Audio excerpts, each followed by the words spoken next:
college baseball. You're watching the SEC on ESPN from Stark Vegas and the Dude. We've got a massive SEC showdown tonight. Number 6 Auburn meeting up with 11th ranked Mississippi State in game 1 of a 3-game series from Duty Noble Field. The grills are red hot. So are both of these teams as we come down the home stretch of college baseball. Both aiming for the opportunity to host in the postseason. Mississippi State is a top 10 RBI, projected as the number 10 national seed. And on the other side, the Auburn Tigers have won 5 straight SEC series. They've got a top 5 RPI and the number 6 national seed projected by our friends at D1 Baseball. They're also both trying to chase down Georgia, leading the SEC by 2 games with 6 to play. And don't forget, the top 4 seeds earn a double bye in Hoover for the SEC tournament. Going to be a fun weekend right here in Starkville, Mississippi. Welcome, everybody. Tom Hart alongside Kyle Peterson. What a run it's been for this Auburn team under Butch Thompson. They've been known for their pitching, and they've kept it going this year. Number 2 in the country in ERA, number 1 in the country in a bunch of other categories, including whips and walks per game. But it's been the offense and the bats that have caught fire lately. Yeah, it has lately. They pitched it the whole season, and I think everybody knew that they would. The question was, are they going to slug enough to be the type of team that could potentially go to Omaha? Well, it is flipped in the last 3 or 4 weeks. Auburn's won 5 SEC series in a row, and one of the reasons is because the slug has showed up. 31 home runs in their last 13, and has totally changed the type of team this is. Well, Mississippi State has its own advantages, including one of the toughest ballparks to win in college baseball, and they have a real superstar over at third base in Ace Reese. Kid hit 21 home runs last year. That was his first year at Mississippi State. This year, Ace Reese got a chance to do it again. 17 home runs. That leads this Mississippi State team. His 19 doubles are tops in the SEC. It's a pretty solid top-to-bottom lineup for State. It's one of the reasons why they've been in the position that they are right now to potentially host and maybe be a top 8 national seed, but there is no doubt Ace Reese is their leader offensively. And Reese comes into this one as a top 25 prospect for this summer's draft, according to our Kylie McDaniel, and leading a Mississippi State team, which is second in the SEC in batting average, hitting .310 as a squad. And they've got a real, what we call in college baseball, Friday night dude. Tomas Valinka, 6'2" lefty from Lockport, Illinois, enters tonight's game 7-2 with a 2.37 ERA. He is top 5 in the SEC in innings pitched and strikeouts and ERA and just about everything. Yeah, he's turned himself into a true ace. It's a lefty that's a mid-90s fastball. It's a wipeout slider when it's going right. The changeup is very good. But for Valinkas, with power stuff, still throws plenty of strikes, and he's turned into their most reliable throughout the course of the year. And here's a look at the batting order for the Auburn Tigers. Eric Guevara hits second. He's 4th in the league in batting average and one of the top hit makers in the SEC. Auburn 4th in the conference in average, and despite the late surge in the power department, 3rd to last in the league in home runs. And with power sinker from Valinkas, they're going to start with the shift on the left-handed hitting Mason McCrane. And the first pitch low and away from McCrane. And a 1-0 start. It is unseasonably cool. It'll dip down to the 50s here in Starkville before all is said and done tonight. And it is perfect baseball weather. That one catches the edge for a strike. Eddie Newsom's got the plate tonight.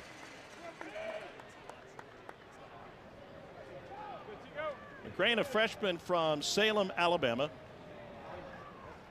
Got a lot of levers at 6'6", 206. And he rides a 3-game hit streak into tonight. 5 for his last 13 for an Auburn team, which got rained out Friday night at A&M, and then came out on Saturday and swept a doubleheader from the Aggies. That may be an issue for their starter, Jake Marciano, who's going to go 2 days short of rest.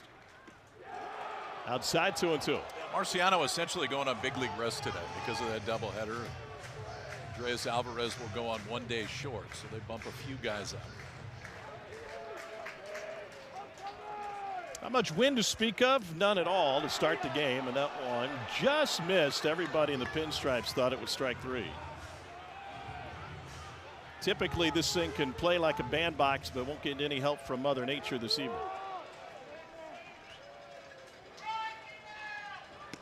And right down Main Street for strike 3 on McCrane. First year in Starkville for head coach Brian O'Connor. He's one of 6 active coaches with a national championship to his name. Look forward to taking on the challenge of coming to the SEC. 7 times he's taken a team to Omaha, his hometown, and in 2015 his Virginia team won it all.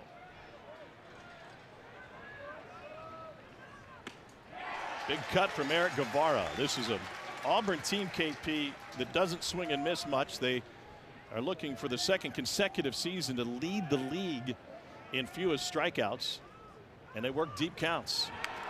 But Guevara turning that on his head here, 0-2. Yeah, selective. It's one of the things Brian O'Connor was talking about before the game. Is just ask him about this Auburn offense. He said they just don't swing and miss. They force you into the zone. There's not a lot of swing and miss, and now the thump has come over the last 4 weeks. Just inside, 1-2 now to Guevara. He's had a couple of injury-plagued seasons last year, 33 starts.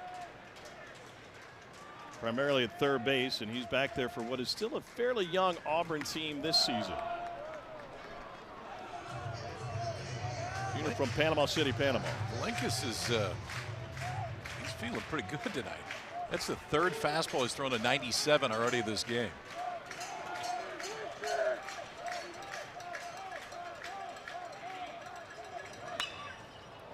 Into right field, well hit. Parker all the way to the track already, and the freshman makes a catch a step away from the wall. 2 down. It's been the year of the catcher in college baseball, and Chase Fralick, from a hitting perspective, maybe the best of the bunch. He had a 6-game run that ended at A&M on the finale of that series, where he had 5 games of multi-hits.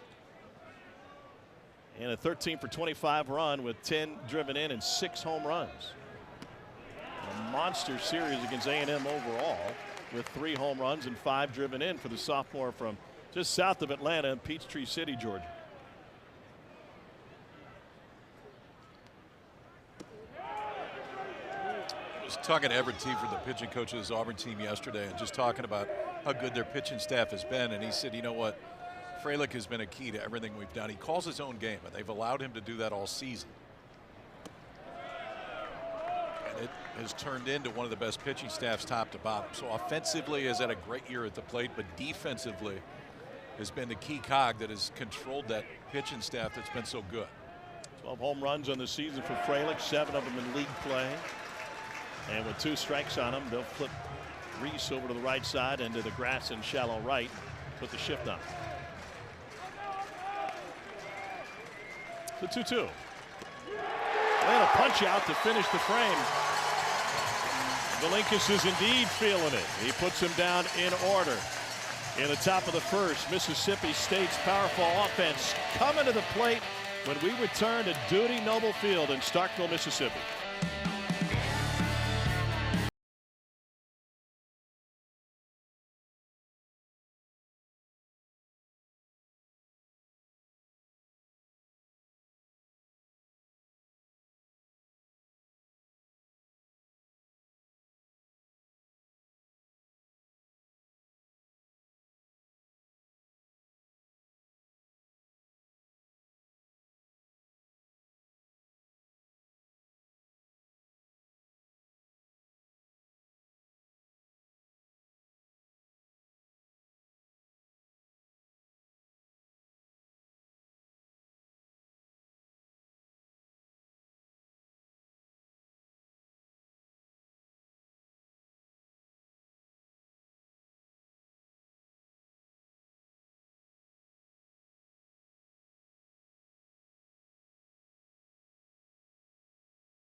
Ace Reese, he's going to be a top pick in the draft this year. it's just special. It is out of here.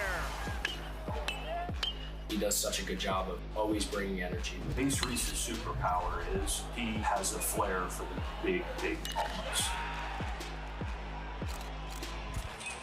Ace Reese is the anchor of this Mississippi State batting order. He's in the 2 holes, 17 home runs, tied for 6th most in the SEC. As you look at the batting order, there's been one change down at the bottom.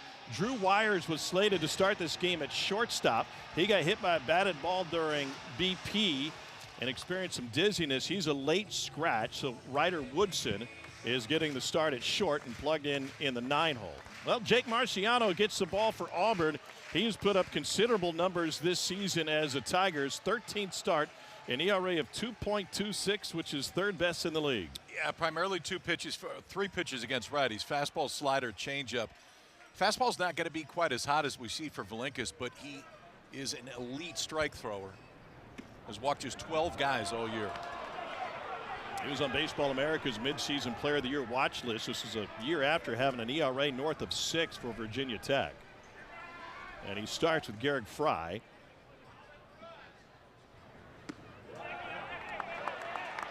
And Fry down in the count 0-2 after that off-speed pitch. Won't see many changeups to left-handed hitters, but he will use it significantly against the righties. Fry has been all over the place, a versatile defender for Mississippi State throughout his career. He's got starts at 5 different positions. First, second, third, left field, and DH. Started his college career at North Alabama. He's an Atlanta native and grew up a huge Chipper Jones fan, as you would imagine.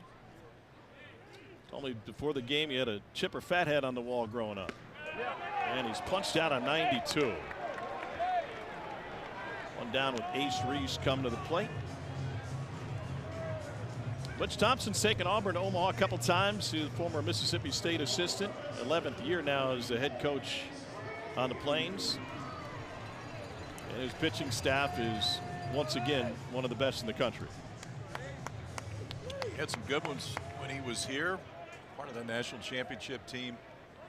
It took him all the way to the finals when he was a pitching coach at Mississippi State, and it's continued right through in his time at Auburn. First pitch fouled to the dugout by Reese.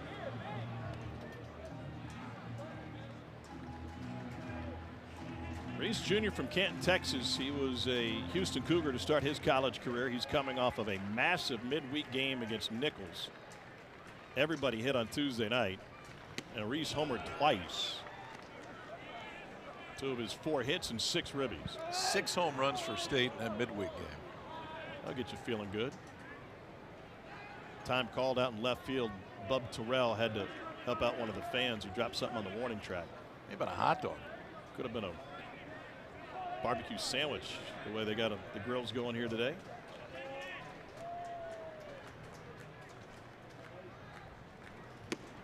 And goes off speed again. Back-to-back Ks for Marciano.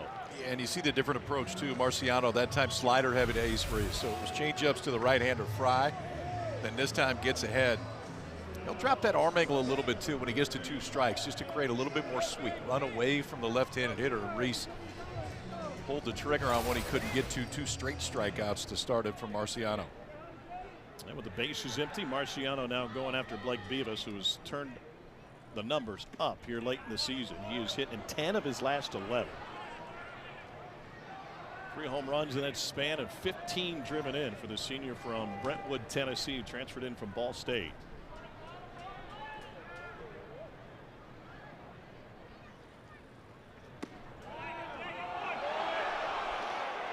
Home crowd not happy with the strike zone. 0-2, and Marciano's been ahead of everybody tonight. Well, if you're the home plate umpire when Marciano's out there, you know what his numbers are this year, and that he is around the plate a lot. Sometimes that'll get you a little bit more.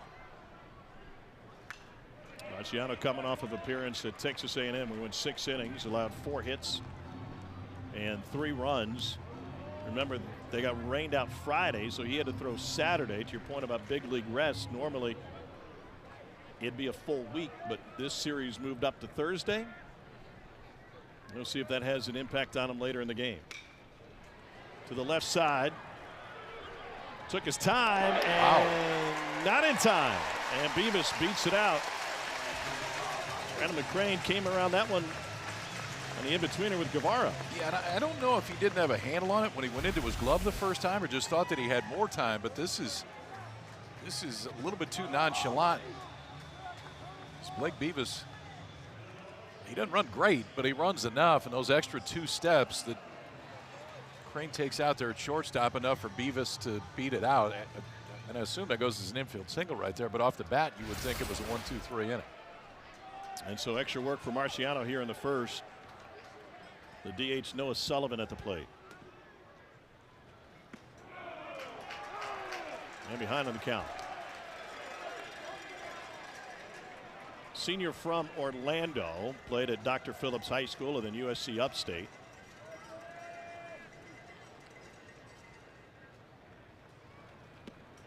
Pulled the string on him. Sullivan had home runs in back-to-back games against Auburn last year.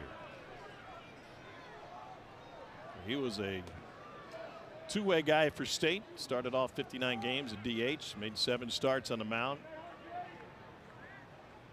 John Olerud, two-way player of the year semifinalist for good reason.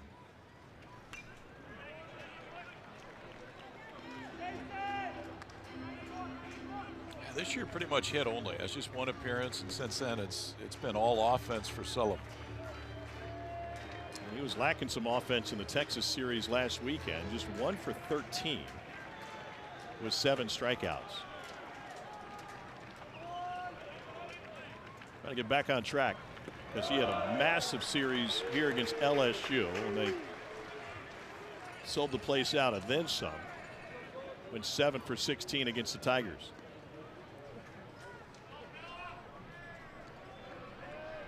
Turn the mustache up, trying to turn the bat back up.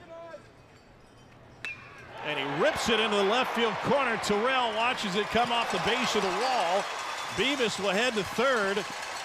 And that nonchalant play by McCrane at short has cost him.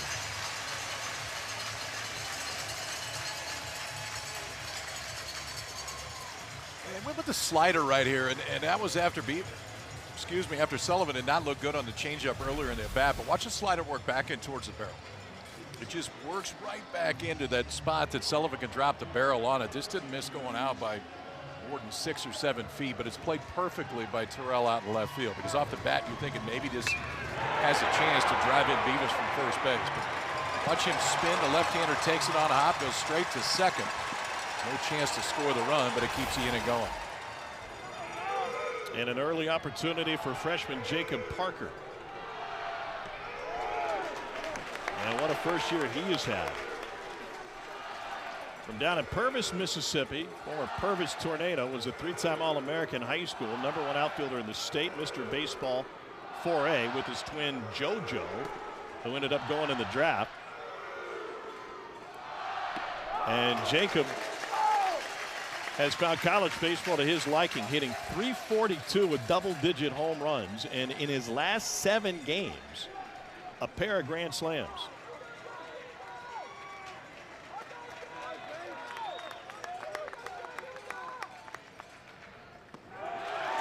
The only downside for the freshman Parker, he was primarily feasted on righties. He only has 8 hits against left-handers this season. His average cools to .235 against southpaws. He has earned the right just because of the flash that he has and the ability to do damage. Parker will be in there every day. Now worked himself into a count you don't see very often with Marciano 3-0. And a 4-pitch walk. Marciano came in with only 12 walks in 67 2/3 innings.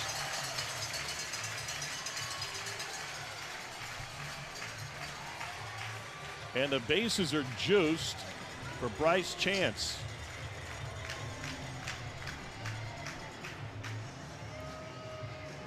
And this is not what Auburn and Marciano had in mind when he needed just 7 pitches to get the first 2 outs and a couple of strikeouts. I would bet this is the first time in the first inning that Everett Tiefert has made the jog out to the mound to talk to Marciano this year. Ground ball that looked like it was going to get him out of the inning doesn't. And the hard hit ball to left by Sullivan, 4-pitch walk right there. Now he faced Bryce Chance, who was in a similar situation last Sunday against Texas. Bases loaded, first inning. Chance did not have a home run the whole year. This grand slam was part of a 5-run first for Mississippi State. That is only home run. That is one of his 4 hits with the bases loaded in 6 trips to the plate in that situation this season.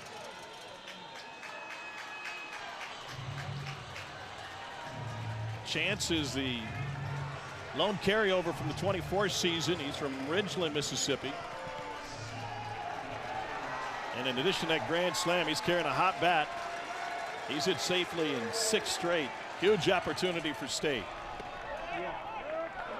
First pitch drops in for a strike.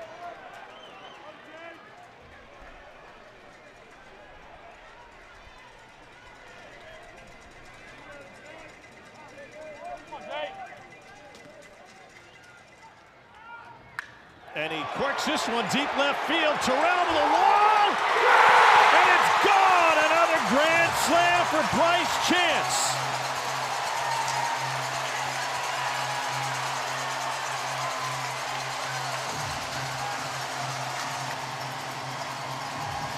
State cashes in on its second chance here in the opening frame.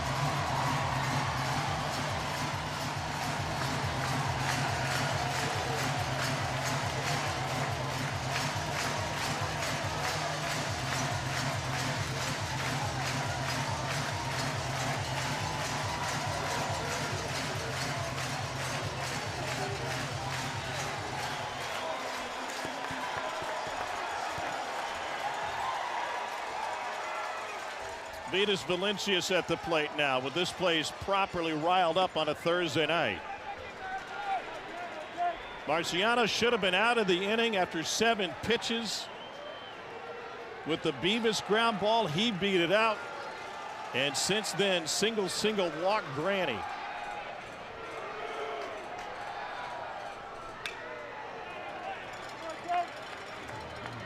What's going through Marciano's mind? He's wondering what just happened after he thought he was out of the inning, and then the inning started spinning right there. They tried to stick that fastball into Bryce Chance. That's the pitch they struck Fry out to start the ball game. That one stayed out over the plate. He made him pay. 1-2 now.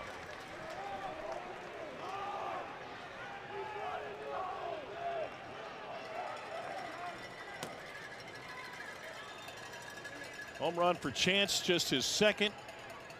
But both of them have grand slams, and they've come in the last 2 weekends. Hot shot past Guevara. And the first inning rolls on, thanks in large part to Beavis, and then Chance with the big blast. Well, 6 days ago, Bryce Chance didn't have any home runs.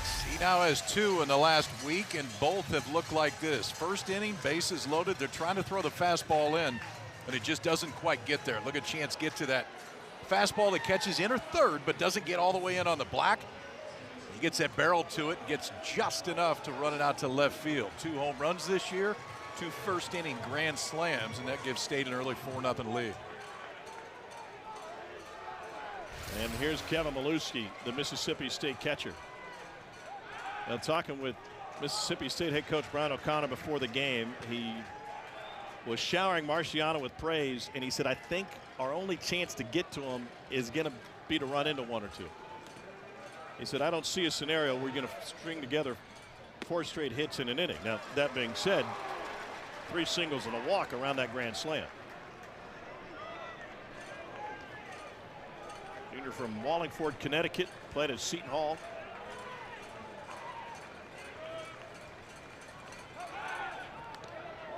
I talked to Butch Thompson before just about Marciano coming back on 4 days rest, and I wouldn't say he was concerned, but he was aware. And just said, you know, you never, for kids that haven't done this before, you don't know exactly how they're going to come back and how the arm's going to react. But and this ball's pulled down the line, but plenty foul. He just immediately pointed to Marciano, said, I'm pitching.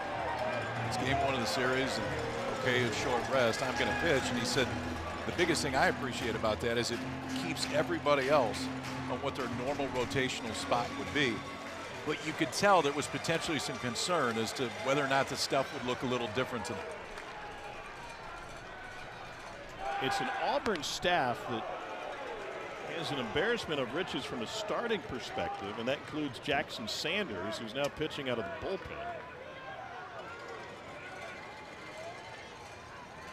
And so Sanders available in long relief. on any given night, and certainly a 4-run game is not the end of it in the first inning. Double barrel action right now down in the Auburn bullpen. Marcel Kulik is also throwing. Check swing didn't go. It's Justin Robinson down the line. 23 extra pitches.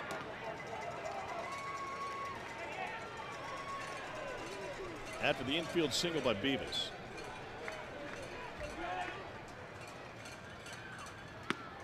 And froze him at 93. That will get Marciano off the hook.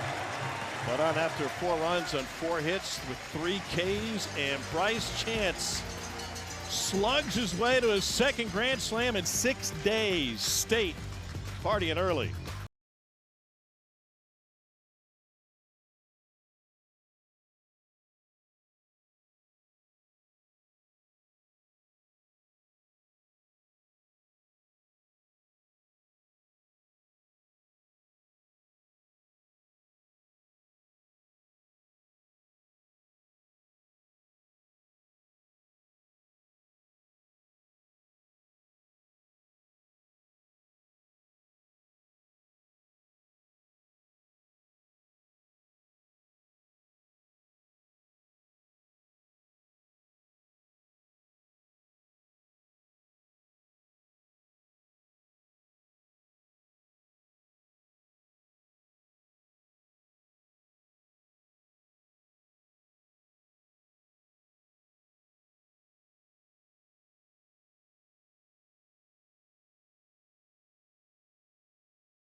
I think of home. It's all over. Brian O'Connor and Virginia have pieced together a championship. We're very, very proud of this championship. When you grow up in the Omaha area and then you decide that you want to get into coaching, you hope someday it brings you back to Omaha. I feel very fortunate to have done that many times and look forward to doing that in the future here at Mississippi State. I mean, he essentially has permanent residence at the ballpark in Omaha out front. Is this a Mississippi State team that can go back and bring home another national title for this fan base? They can definitely make a run at it. Yeah, it's a team that that has the pieces. Does it have every piece you'd want? Maybe not quite, but it's got plenty of pieces, and obviously Oak knows his way about that road to get there. 7 trips to Omaha with Virginia in a national championship. He was talking after the Nichols game in the midweek, and he said, where are the small things that we can continue to get better at? And part of that has been 2-strike approach. In the first inning against Nichols, they had 2 strikes on him 14 times. 12 times that a bat ended with a positive outcome. That is an unbelievable run. Rembert goes down swinging. He's the 3rd strikeout victim for Belinkus in 4 batters faced. Belinkus fastball up to 97 so far, 96 in this at-bat, then comes back with a 2-strike slider that starts off the plate, acts a little bit as a changeup. It's 7 or 8 miles an hour less than that fastball. 3 of the first 4 outs via the strikeout. There's freshman Ethan Bingaman at the plate for Auburn out of Redlands, California, Corona High School. He's had a 3-week run that has boosted his numbers. He's hit safely in 9 of his last 10 games, and his average has climbed from 284 to 324. 20th round pick of the Diamondbacks coming out of Corona High School last summer. The 0-2 from Belinkus. Just missed the edge. That might be one that Kevin Milewski would challenge in Hoover. We'll see in a couple weeks. 3 home runs against the Sooners back on April 26th. It was the 5th for an Auburn player in an SEC game and the 1st since 2011. And the 7 RBI was the most in a game by an Auburn freshman in a conference game since their World Series team in 1998. Had guys like Tim Hudson and David Ross on it.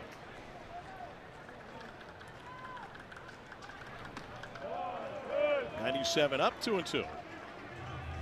Bingaman, one of many impressive freshmen in the SEC this year, and a guy that Gabe Gross, the hitting coach for this Auburn team, just thinks the sky is the absolute limit for him. Talked about that recent surge, and so often it kind of is the opposite for freshmen when they get to this time of year, because they haven't played as many games, they haven't had as many at-bats, but Bingaman, the length of the season has not gotten to it. 6 of his 9 season home runs have come in league play.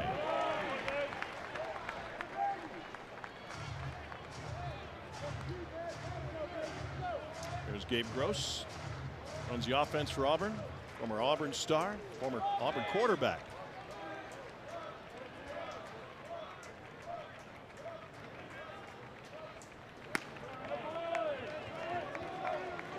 Fastball up again, 3-2 now to Bingaman. Perfect game had him tab the number 6 incoming freshman in his class.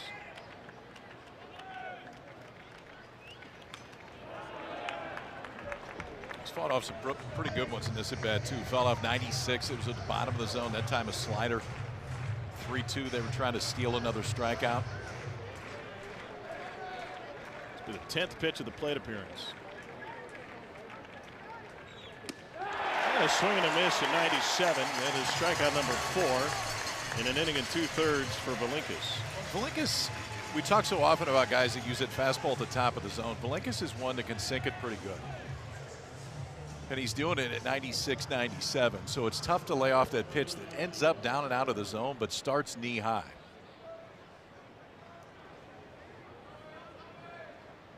Here's Bub Terrell. 308 average and 11 home runs, and he taps one to short. Woodson sidearms across to finish the frame. Valinkas is phase 6. He's retired 6, and he's K'd 4 of them. 4-0 State.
Well, there's nowhere like Starkville, Mississippi for college baseball. The top 25 on-campus crowds in college baseball history have all come right here at this ballpark in college baseball history. Another good one tonight. They'll be packed out throughout the weekend.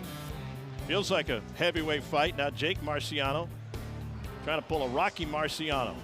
His heavyweight match with Jersey Joe Walcott got knocked down in the first inning, came back to win, and now Jake's got to get off the mat in the second because it took him 31 pitches to get through the first, and one of those was put in the left field seats by Bryce Chance for a grand slam. And Ryder Woodson, late addition to the starting lineup, the sophomore from Naples, Florida, starts with a wave, 0-1.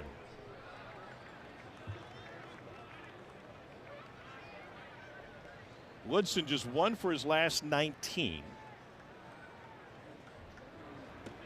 That last hit came against LSU. And that series a couple of weekends ago, this place was packed out and rowdy. Got one start in the Texas series last weekend, went 0 for 3 with a couple of Ks.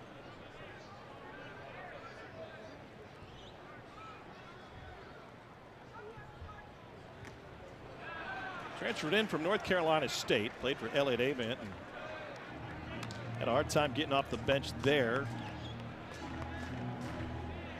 They really liked what they saw of him, and they knew some guys that had coached them throughout, including down in Naples at St. John Newman. And he comes from good stock. His dad, Kerry, played for the Mariners back in the early 90s. Sends this one into the seats on the right side. And he was their primary starter for the first 2/3 of the year. And Brian O'Connor just said, you know what, from a bat standpoint, he was kind of getting to a point to where it looked like he was getting a little bit beat up, a little bit tired. Not beat up physically, but just tired. So it could be a situation, too, to where a week and a half not in the starting lineup, get your legs back. And Woodson could end up being the guy here at the back end of the season, even though he wasn't slated to start today.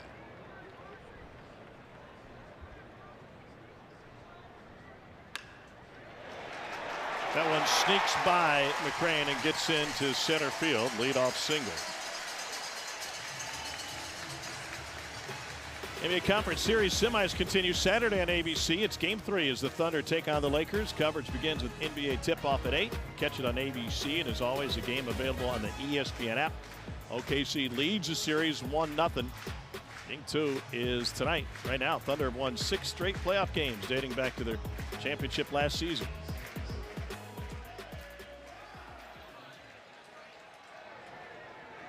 Back to the top of the order already. Garrick Fry struck out on a changeup first time up, and they start him off with that.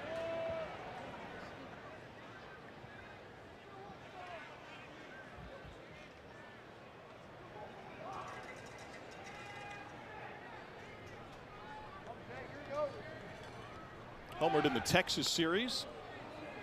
Series lost for Auburn on the road against the Longhorns.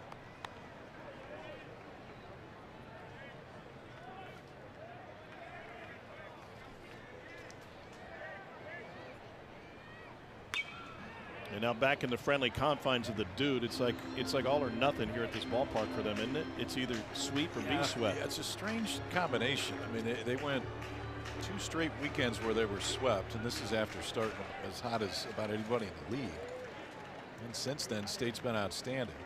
Lost 2 out of 3 last weekend to Texas, but a lot of people that happens too when you go to Austin. They swept Vanderbilt here at home back in mid-March to open league play. They got swept by Georgia and by Tennessee here at home, and then in front of fire marshal looking the other way crowd, swept LSU. Off the shin and over to third. Guevara goes to second and almost got him. But a shin burger for Marciano, and it's the second infield hit for Mississippi State in this one. It's one of those two, and your reaction is obviously to try to get out of the way, but watch where Rembert starts at second base. If this ball gets through, it's a double play. I mean, his break right there is, he's got a chance to get to a double play, but he's going to get to the baseball. Instead, off the foot of Marciano, who doesn't have a lot of great pitching luck today. He's catching some barrels, don't get me wrong, but that's an issue of a couple inches one way or another. Potentially it's 2 outs on 1 pitch. Instead, it's 2 guys on and nobody out. And now this dude. Ace Reese. And a first pitch strike to Reese. Preseason first team All-America by both Baseball America and Perfect Game. He was preseason player of the year according to Baseball America. First team preseason All Conference, Golden Spikes award list. You name it. And Marciano attacks him again, 0-2. 2 straight fastballs, and the last time that Reese was up, he finished him with 2 straight sliders to strike him out. Now a little bit different approach second time around.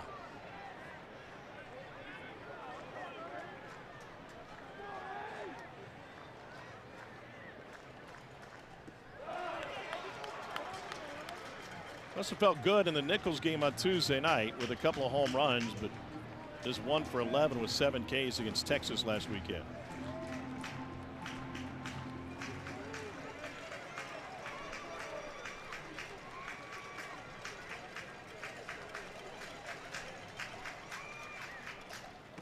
And a swing and a miss for Reese. Let's take you back to the first inning after Reese had struck out for the second out of the inning.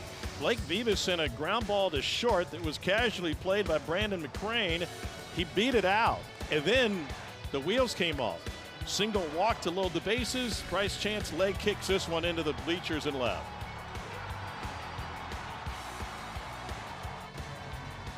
Second grand slam in a week for Beavis. Pardon me, by Chance. And now Beavis at the plate with 2 on and 1 out.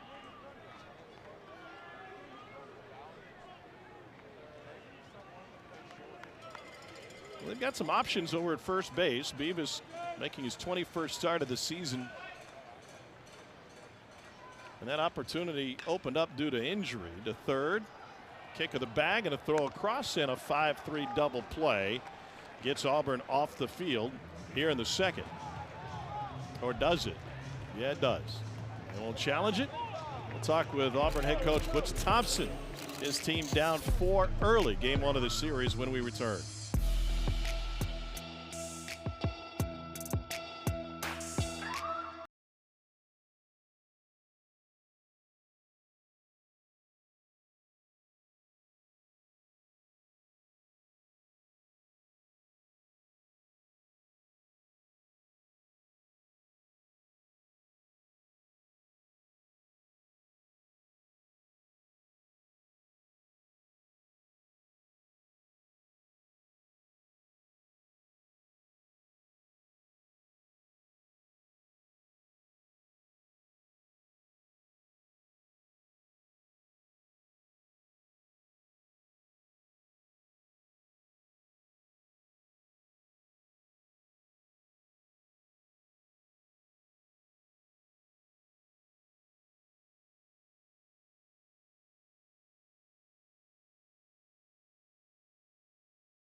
From Starkville, Mississippi, you're watching the SEC on ESPN. With Kyle Peterson, I'm Tom Hart from Dudy Noble Field. Happy to be joined by Auburn's head coach Butch Thompson down in the first base dugout.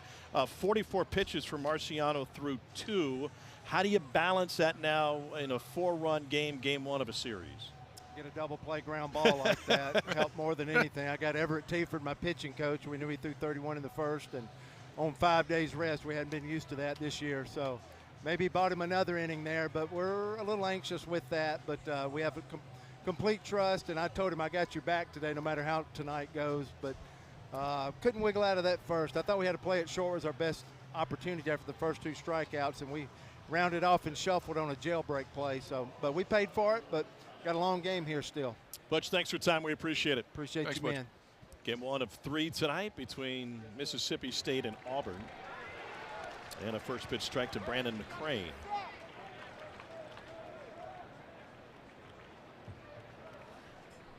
McCrane 9th in the league in batting average. He comes in at a .351 clip. You know, it's interesting. We talked about the 2-strike approach by Mississippi State in their midweek game against Nichols. And Brian O'Connor really pushing the importance to his team that in game 1 of a series, and it might be a super regional, it might be a chance to get to Omaha. It might take you a while to wear that guy down and then get into the bullpen, and then that's where the real damage comes. It's not just game 1, it could be game 3. Yeah, it then affects the rest of the series, whatever that is. It's what Auburn does such a great job of. Texas, LSU's been really selective at the plate this year in the league.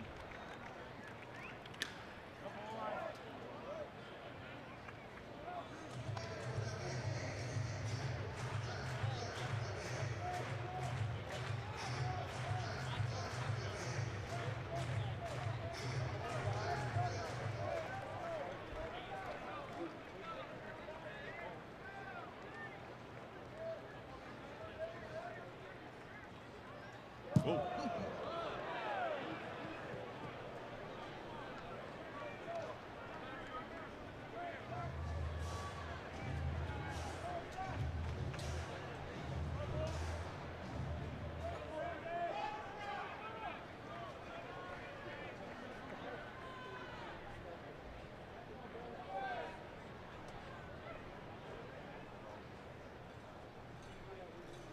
Here's the 3-2 from Valinkas.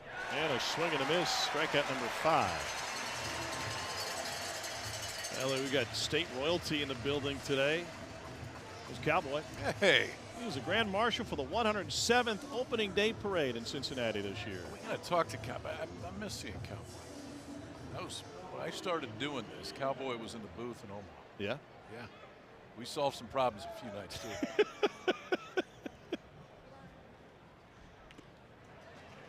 Foul tipped off of Maluski's ankle, it looked like.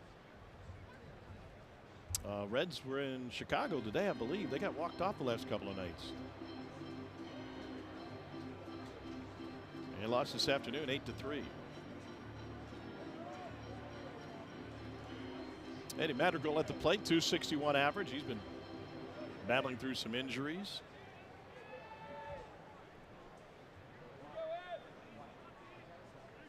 Big offseason pickup for this Auburn program.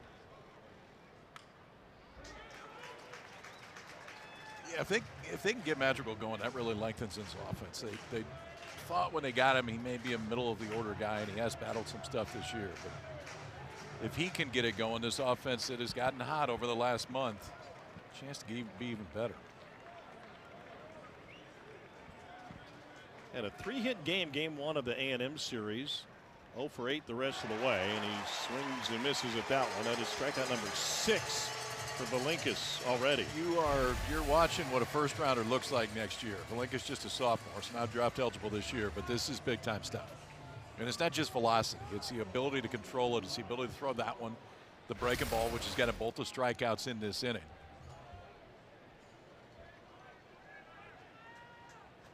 And now the 9-hole hitter, Bristol Carter.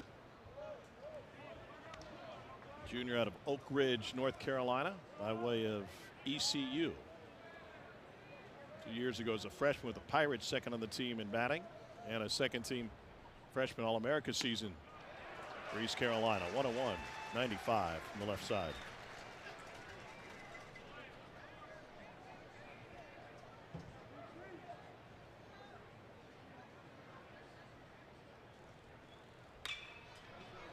High chopper handled by Reese. And one trip through the lineup. Belinkus hasn't allowed a base runner. We'll talk with his head coach, Brian O'Connor, right after this.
From Starkville, Mississippi, you're watching the SEC on ESPN. Mississippi State leading 4-0 as we head to the bottom of the third. Brian O'Connor joins us, head coach of Mississippi State. Still feels a little bit different saying that, just but he looked pretty good in maroon. We talked about Belinkus plenty, and obviously you've now seen him 2 straight years. This is as good as I've seen him. What have you seen that's made him so effective today? Well, it starts with the fastball command, KP, and then he can throw that slider in any count. Obviously, a couple of times on 3-2 for strikeouts, shown a few change-ups. I mean, he's the ultimate competitor, but the fastball command's really good. You know, KP mentioned it's a little bit different seeing you in maroon. Your first year here at Mississippi State and finishing up your first tour through the SEC, is it what you expected it to be? Well, 100%. You know, it's as other coaches in this league say, it's a gauntlet, it's a relentless, it's all those words. You just have to be ready to go, whether you're a player or coach, every night in this league. And you can play great and not win, but if you don't play well, you got no shot at winning this league. And it's just this environment, guys. It's what college baseball is about, and it's awesome to be here. It's great to be here this weekend. Thanks for your time. We appreciate it. Thanks, gentlemen. Good seeing you, man. Yep. Brian O'Connor. And Auburn has gone to the bullpen. L.J. Cormier with his dad in the crowd tonight. Freshman making his 16th appearance, 1-0 with a 1.65 ERA, 3.5 to 1 strikeout to walk ratio. He has been a revelation for this Auburn program this year. And Butch Thompson thought they might get another inning out of Marciano, but he's done after 44 pitches in 2 innings.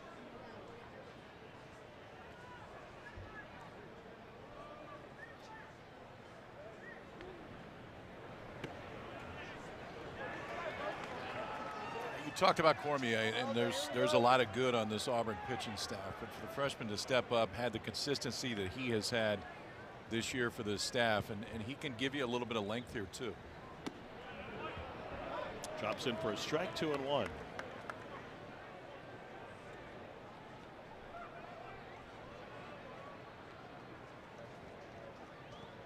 Sullivan singled his first time up. And this one past the reach of the shortstop McCrane. Sullivan has started 2 for 2. So L.J. Cormier into the game for Jake Marciano. 2 innings, 6 hits, 4 earned. You could kind of hear it in Butch Thompson's voice too when we talked to him. I think it would have been, and this is no knock on Jake Marciano, he's just doing something he hadn't done before, which is come back on short rest. I think he would have been surprised if he went out and gave him 5 or 6 tonight. But he'll get full rest going into it and be fully ready to go heading into the postseason. So LJ going to work, and breaking ball stays upstairs. Son of our co-worker Lance, longtime big leaguer, pitched at Alabama during his college days. And freshman versus freshman here with Jacob Parker at the plate.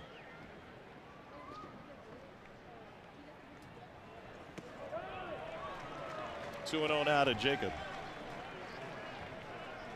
Seen the fastball from Cormier, and it'll be 90, 92 in that range, but it's a high ride fastball that ideally he would like to live near the top of the zone, and it just stays there. So even though it doesn't have max velocity, he does have really good outcome with it. There's 91 for a strike on the outer third. Last 11 appearances, 26 to 4. Strikeout the walk, over 21 2/3. Hasn't allowed a run since April 2nd in a 3-inning relief stint against Arkansas. 2-2.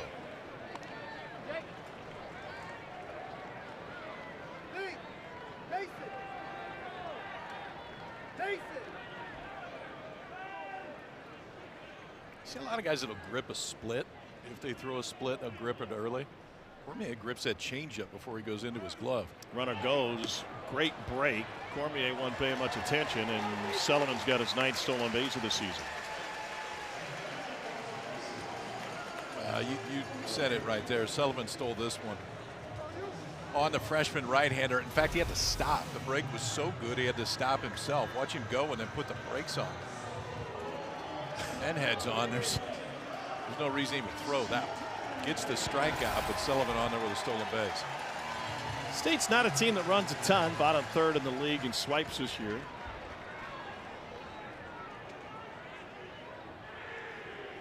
And here's Bryce Chance.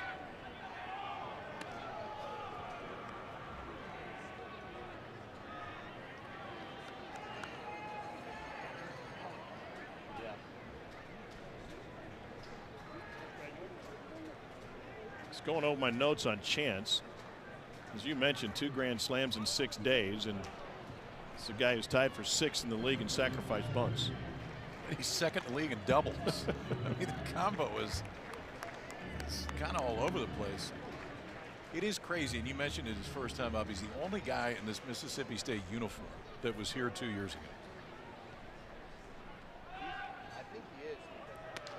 And he's getting some extra run because Aiden Teal is dealing with a shoulder injury that he suffered in the Texas series. Teal had been starting in center field. Chance was their starting center fielder last year. 53 starts in center.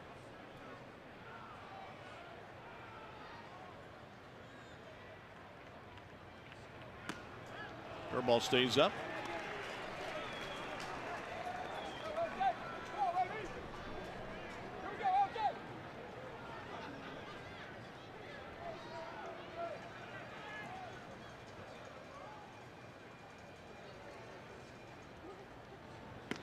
And lands that one 1-2. They just give up on that.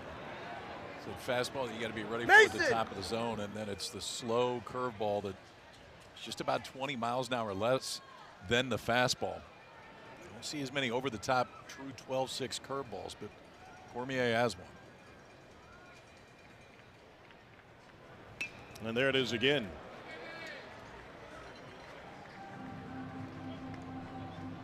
What in his repertoire complements the 12-6? You don't see the combo very often. That's part of it. I mean, high ride fastball, true 12-6 breakable, and then a changeup that he throws percentage-wise just about as much as anything. So it's just a combination of 3 pitches and 3 movements that you generally don't see from the same guy.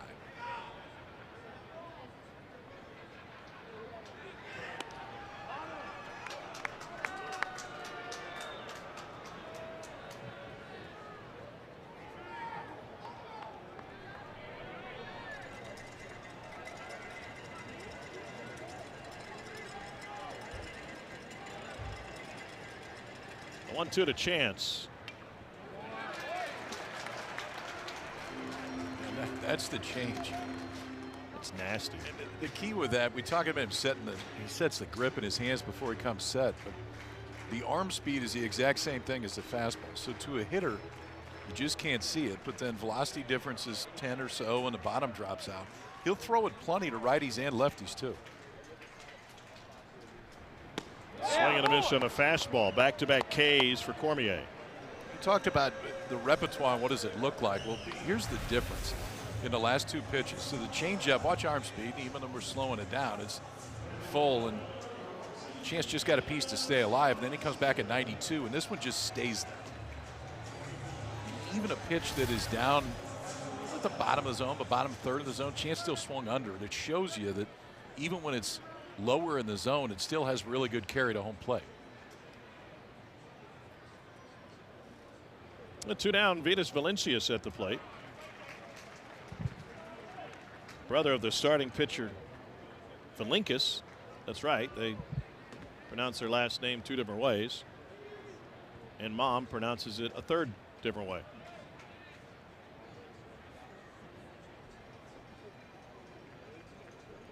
Brothers play together in the Lithuanian national team.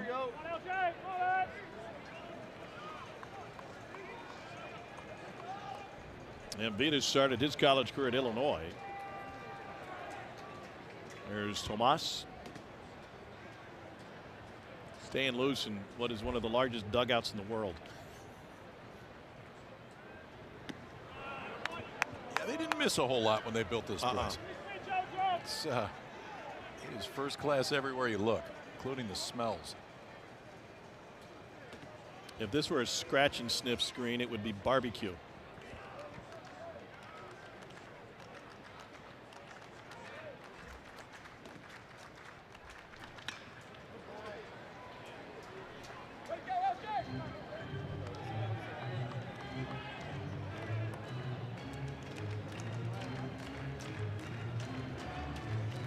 Folks here will say that's a maroon sunset.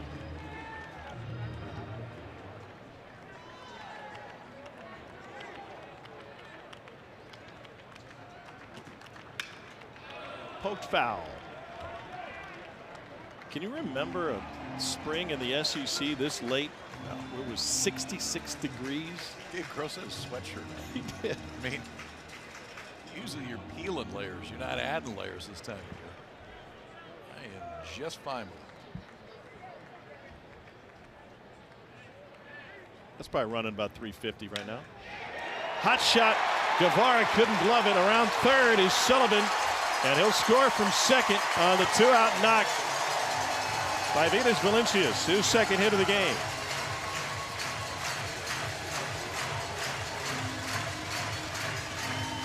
Valencias had seen everything in this at bat from Cormier.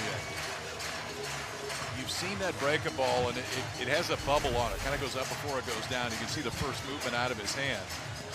Valencias, now that he has seen it a few times, recognized it, let it get in, and barreled it up. Guevara had a chance. If he fields this thing, it potentially ends the inning, but then squirts far enough away that Sullivan, after the leadoff single, could come around to score and add another. And that brings Milewski to the plate. He's 0 for 1, struck out looking.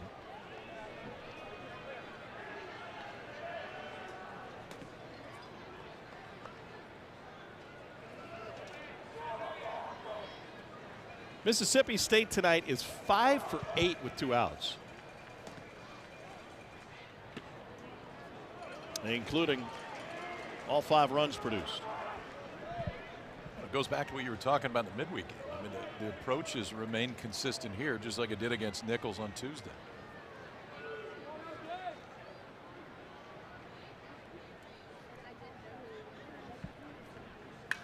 And a breaking ball lifted foul.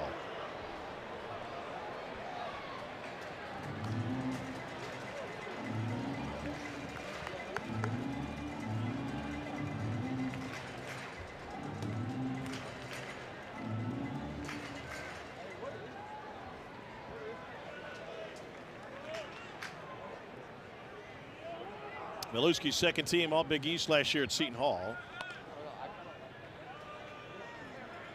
He was tied for 4th with 16 home runs, tied for 4th, a single season home run record with Rick Cerrone and Mo Vaughn.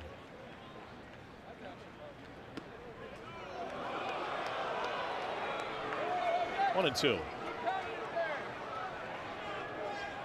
Pretty good Seton Hall lineup last year. You get him and Kopian right in the middle of it.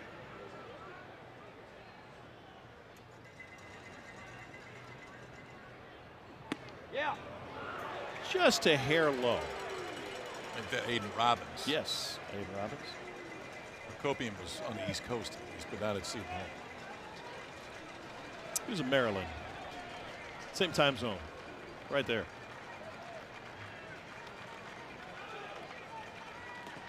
The 2-2.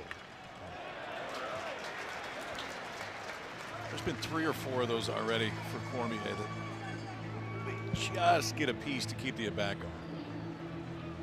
If there's contact made and it's fair, it's probably going to be an out because they're not going to hit it hard, but instead foul it off and get another chance to get one that can handle.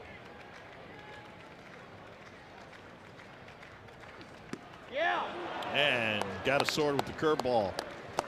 3 Ks, but a couple of hits, including a 2-out knock for Venus Valencias. And another run for State here in Stark Vegas.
That's a pretty good spin through the order the first time for Tomas Valencias. He's faced the minimum, struck out 2 in each of the first 3 innings. Fastball's been up to 97. The slider has really been key so far. I hadn't thrown a lot of changeups. See if he does second or third time around. But it's one of those nights to where it's the A stuff, the A control, and that's why he's cruised through the first 3. What'd you call him? Valencias. Tomas. Nailed it. Mason McCrane 0 for 1 of the strikeout looking.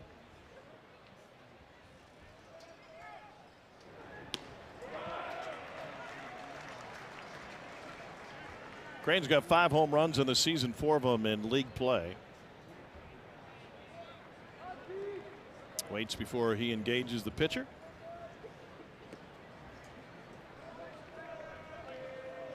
.6'6", 206. He's from Glenwood High School in Salem, Alabama.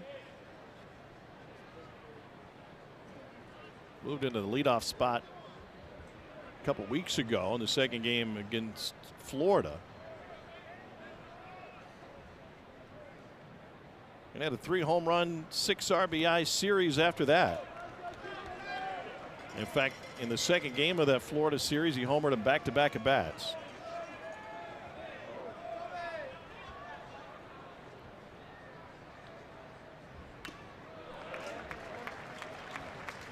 Made a spin through Gordo on my way here. McCrane had 2 hits in the state championship against Gordo in the semifinal. You ever drive through Gordo? I don't believe that I have. Should I? Watch your speed. Okay. Making quotas in Gordo, is that what we got going? Someday I'll take you to Gordo Country Club if you're lucky. Valinkius, it's all in the name.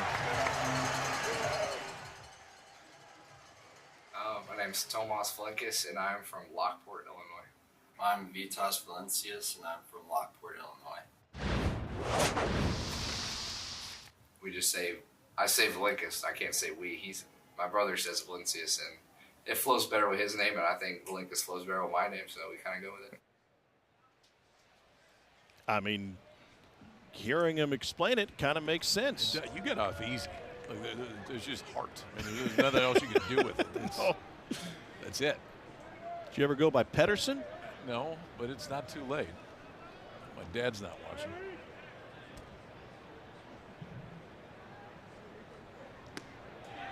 Eric Guevara sees the count go to 1-1. Brother in left field, brother on the mound.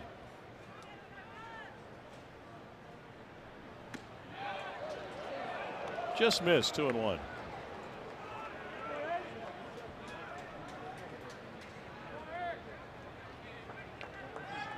Valinkius and Valencius.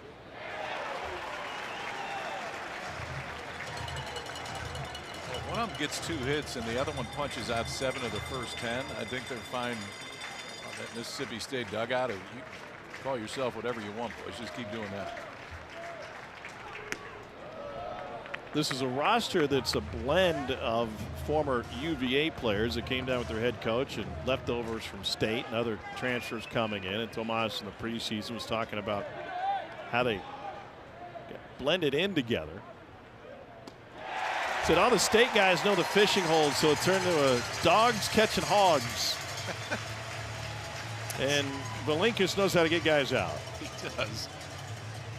That's 8 strikeouts. He's faced 11 guys, and it's been a couple times on this, that 3-2 slider that starts off, and you got to dial up for 96, 97, which is where he's been, but the ability to throw that in fairly traditional fastball counts has led to a lot of swing and miss tonight.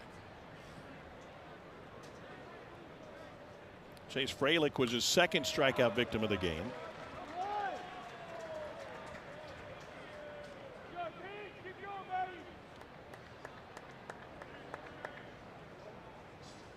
I'm talking with Gabe Gross before the game.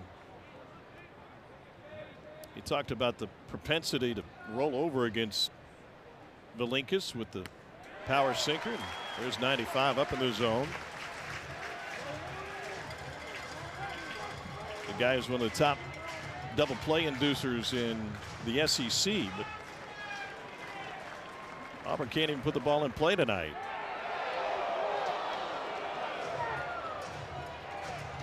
Only once in each inning has a ball been put in play. Guevara with a fly out in the 1st inning, Terrell with a ground out in the 2nd, and Carter with a ground out to end the 3rd.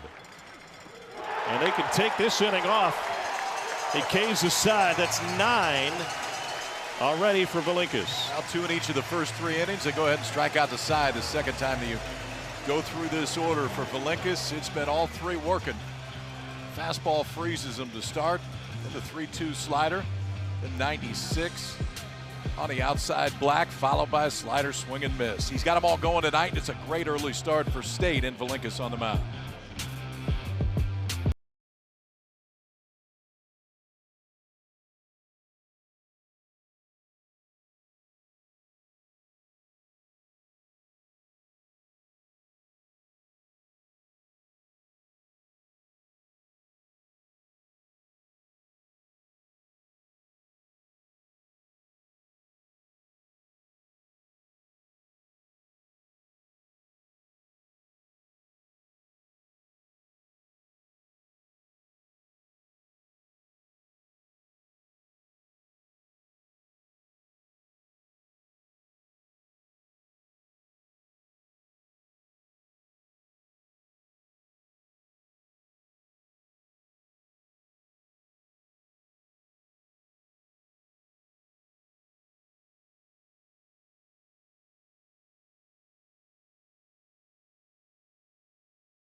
The real fun just getting started. Run straight for the breakaway. The celebration is on.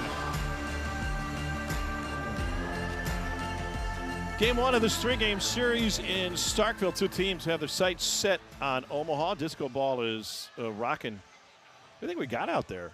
Cookies? Are there cookies in the tin? There could be cookies in the tin, but there's a lot of animals out there besides that taste good right now. Yeah. Wow. Okay. Here's Ryder Woodson leading off the fourth inning for Mississippi State.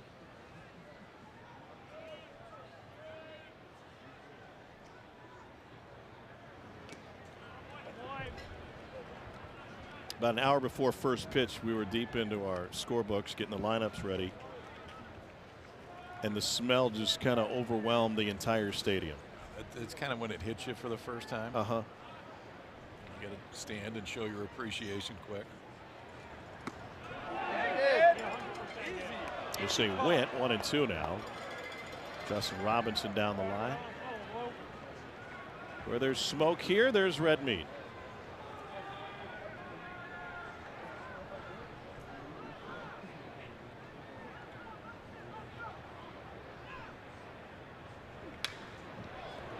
So we'll reach the seats. Out, out, out.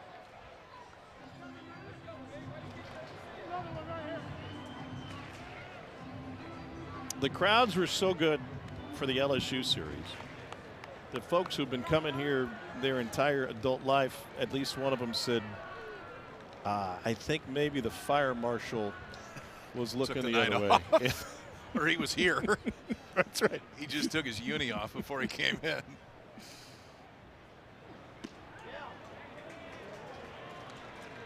I think my favorite part of this ballpark is when they host in the postseason, especially when it's a super regional and teams get multiple games against Mississippi State. Years ago, it was Stanford and then Notre Dame. And the appreciation that those players have for having the opportunity to play in this building with fans who live and die with every pitch of college baseball, not just with their own team either. They will talk about it for the rest of their lives. Because there's some great environments in college baseball, but there are none better than this. And a swing and a miss as Cormier racks up his fourth strikeout. He's K'd for the 6 he's phased. Here's what D1 Baseball says will be the top 16 national seeds projected. And a couple of West Coast teams. Oregon State just holding on. They lost their best pitcher to the torn UCL last weekend, and Oregon right behind him at 16. Got a big one this weekend, UCLA, Oregon. UCLA 24-0 right now in the Big Ten and squarely atop everything.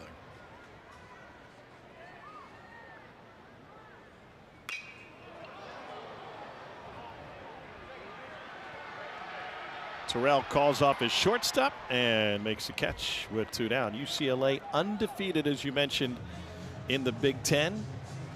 That hasn't happened since the 1960s when Ohio State, coached by Marty Carroll, went undefeated in '66 and went on to win the national championship. Carroll had played for the Boston Red Sox. He was a head basketball coach at both Texas and Texas A&M, the head baseball coach at Navy, A&M, and Ohio State. Be a pretty good book. It'd be an amazing book. He also served in World War II. Swing and a miss for Ace Reese.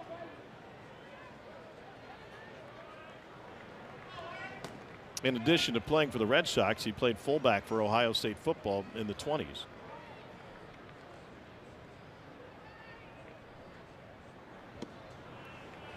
Nothing in 2. The last time the Big Ten won a national championship? 66? I believe it is. Was it Illinois that had one loss in the Big Ten a couple years ago? I don't know if it was one, but they ended up a top 8 seed there. Yeah, that was as close as we've seen in a while.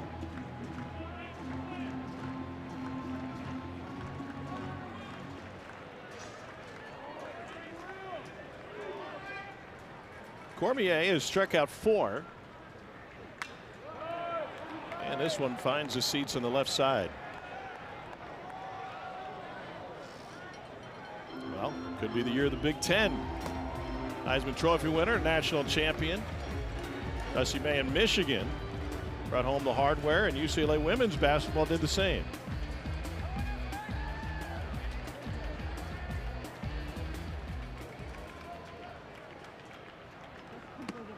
Swing and a miss on the off-speed pitch for Reese. That is 5 strikeouts for L.J. Cormier. He's just 12 pitches in the 4th.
ESPN is the home of MLB.tv. You can stream every out-of-market game live or on demand using the ESPN app. Blackout and other restrictions apply. For more information, go to ESPN.com/MLBTV. 72 big league players from state to the show. Jacob Parker due up 3rd in the 5th inning for Mississippi State. Here's a tapper to the right side and handled nicely by Fry. Eric Sarantola was the 72nd, just called up this week. Remember we saw him for the first time, Sarantola? No. It was at the SEC tournament. And he comes trotting in Hoover, and he's like 6'7", right-handed Canadian kid. And the first pitch is 99. He had pitched like 4 innings the whole year. We're like, what is this? Where'd that guy come from? Now he's a big leaguer. So who's in charge of updating that number every time somebody gets called up? How many big leaguers? Yeah, they got to put it on the outfield wall. I mean, I'm giving away the ghost a little bit. You thought I just had that number memorized. The first hit of the game for Auburn comes with 1 out in the 5th. That was pretty quick work because I think Sarantola went up Monday or Tuesday. 109 off the bat right there for Bingham.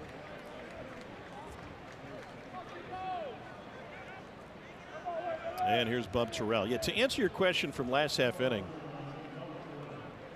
Yes, Ohio State in '66, the most recent instance of a Big Ten team winning the Men's College World Series. It was 2015 when Illinois went 21-1 in Big Ten play. And Ohio State in '66, as UCLA tries to match them by going undefeated, played a grand total of 6 conference games that year. 6-0. Still undefeated. A little bit different gig. A little bit.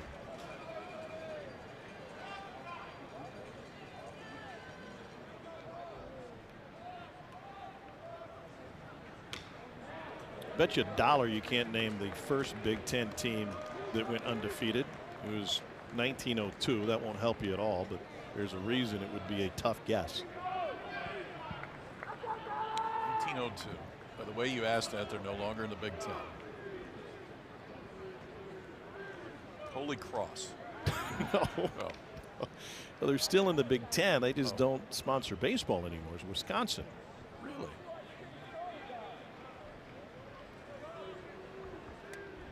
Yeah, they go 1-0. Is that what it was?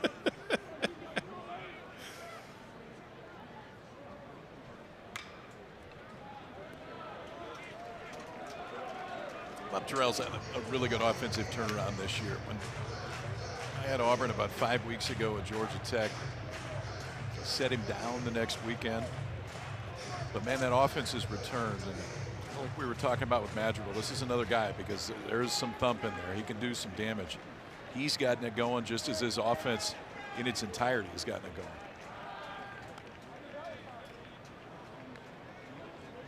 Oh for 1 in this one. Auburn with 1 hit tonight.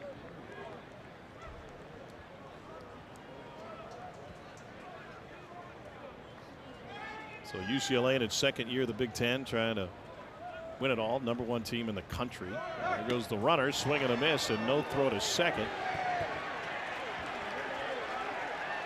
And then strikeout number 10 for Valinkas. And Brown O'Connor is going to come out and say he obstructed my guy. But there should have been interference on the batter there. There doesn't need to be contact for interference. It's just whether or not it affects the catcher's ability to throw it on to second base or what his path would be to get there. I just don't think he got a handle.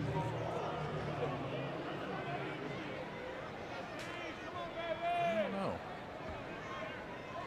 He was asking for it, that's for sure. Here's Brandon McCrane with 2 outs. Michigan State almost beat UCLA last weekend. I got an idea for Big Ten baseball. What do you got? Can we get some of the trophies that they have in football and apply them to baseball? Some of the rivalry trophies of Little Brown Jug and Floyd of Rosedale. To the left side, and that one gets past Reese into left field. Around third is Bingham in, and the throw home is wide. It's a run-scoring single from McCrane, who will advance to second on the throw.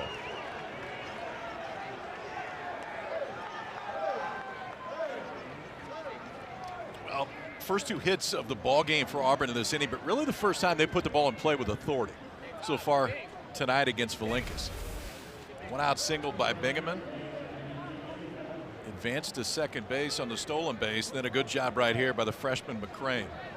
Looked like a fastball on the inside part of the plate, just drops the head on it and gets Auburn on the board here in the 5th.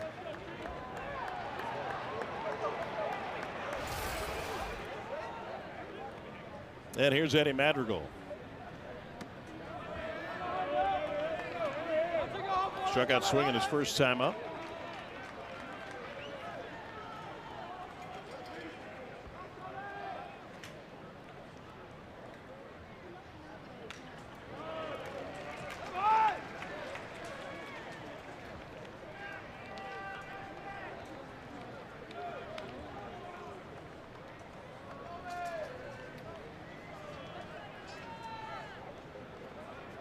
Cousin Nick was a star at Oregon State, 4th overall pick in the 18 draft. And the pickoff attempt caroms all the way into right field, and a late jump from McCrane, but he'll end up at third easily. Who did that bounce off of? It went off McCrane's throwing arm. Watch that right arm and right hand. It gets extended towards second base, and this hit him clean. I don't think it caught any glove. Oh, the right elbow. off his elbow. He had to kind of catch his wits for a minute before he realized he's got plenty of time to run to third base. Chatting with Carl Nonemaker down there.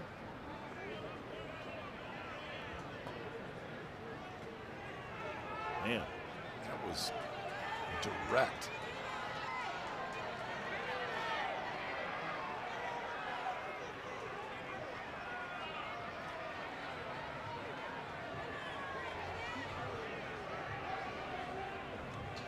That's the throwing arm too. It's something to look out for when he goes out there before the next inning.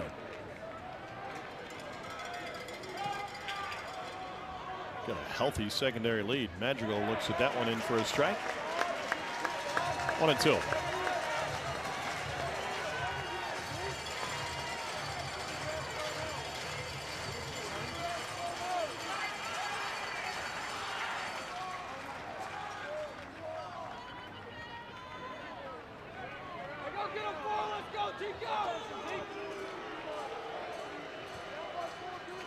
Newsom out telling Valinkas he's got to make eye contact with the catcher before that pitch clock gets too low.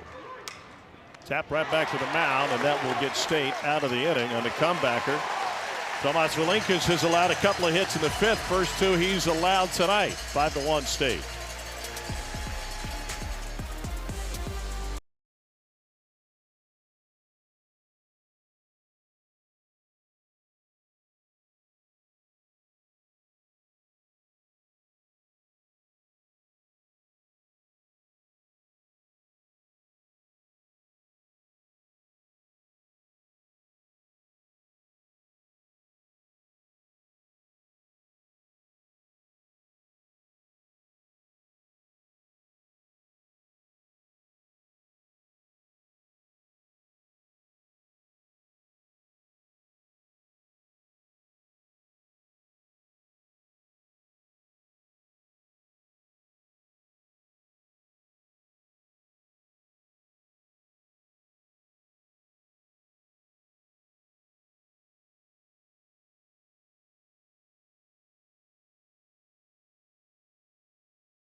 Men's College World Series begins on June 12th in Omaha, Nebraska. Sometimes the best player in the country ends up in Omaha. Sometimes they miss out on it totally. Here's a look at our Golden Spikes Award watch list. Rock Chalowski, presumed #1 overall pick this year. Ted Davis has 30 home runs. That leads the entire country. Louisville with some work to do just to get into the postseason. Landon Hairston leads the country in OPS for the Sun Devils, which have put themselves in a good spot. Daniel Jackson comes into tonight.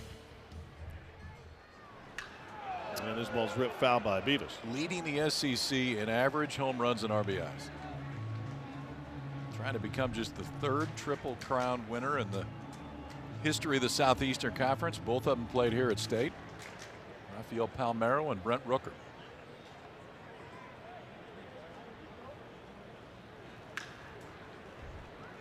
Behind the bag, a fair ball.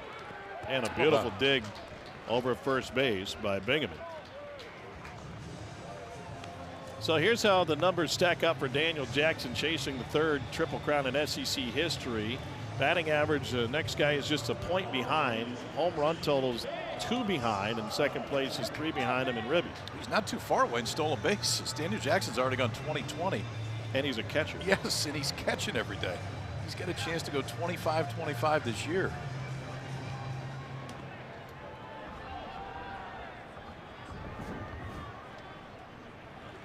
Curveball into Noah Sullivan, misses inside. Safe to assume that Rock Chalowski would be the first college player taken off the board, even if he doesn't go 1-1.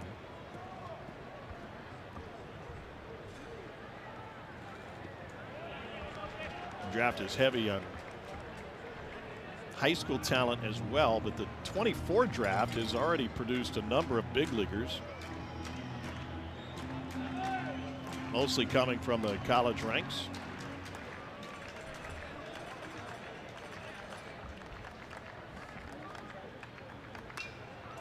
Popped out of play.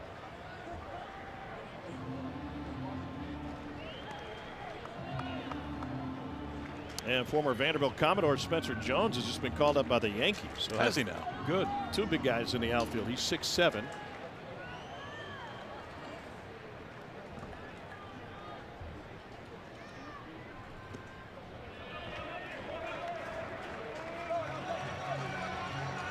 Remember, he got to Vandy as a two-way guy, but he was drafted by the Yankees in 22. History has shown that 6'7" outfielders have a chance at a decent amount of success in the big leagues in the Bronx.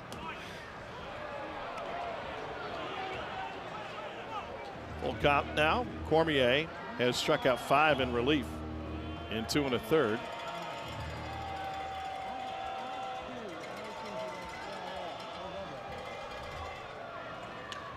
Family in the stands watching L.J. Cormier today.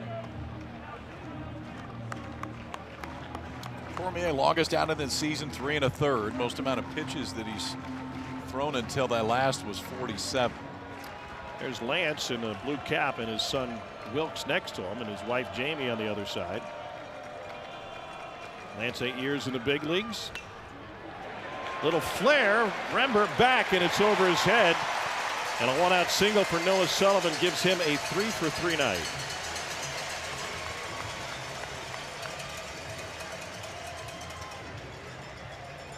There's another at bat too. Sullivan stays alive. That changeup down that he hooked way foul, and then got a fastball. Didn't get much. It was in on his hands, but got enough just to get it beyond the reach of Rembert at second base.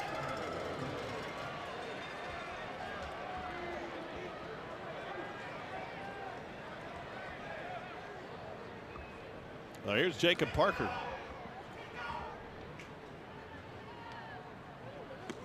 And Parker swings through the first. Double-digit home runs for the freshman. 1 minute younger than his twin JoJo, who was the 8th overall pick by the Blue Jays in last summer's draft.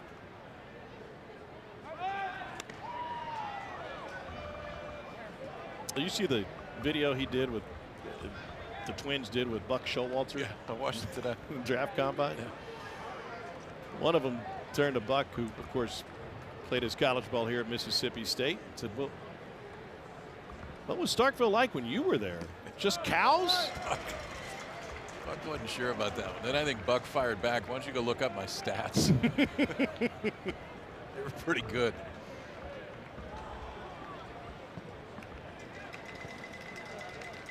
Ole Miss was Jacob's first offer. He grew up an Ole Miss fan. And brother JoJo, diehard State fan. Who had committed? Jacob, I'm told, was the better prospect throughout much of their youth playing, and then late in high school, JoJo overtook him. He's in the Florida State League playing with Dunedin right now. Got off to a pretty good start this season.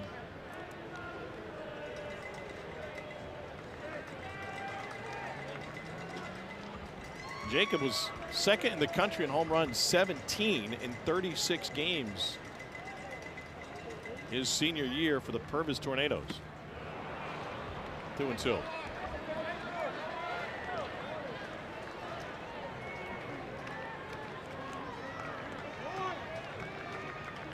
He said it was great growing up with JoJo because he didn't have to ask anybody to go hit. That's a pretty good backyard baseball game right there. JoJo hit leadoff and Jacob hit second. This one won't leave the infield.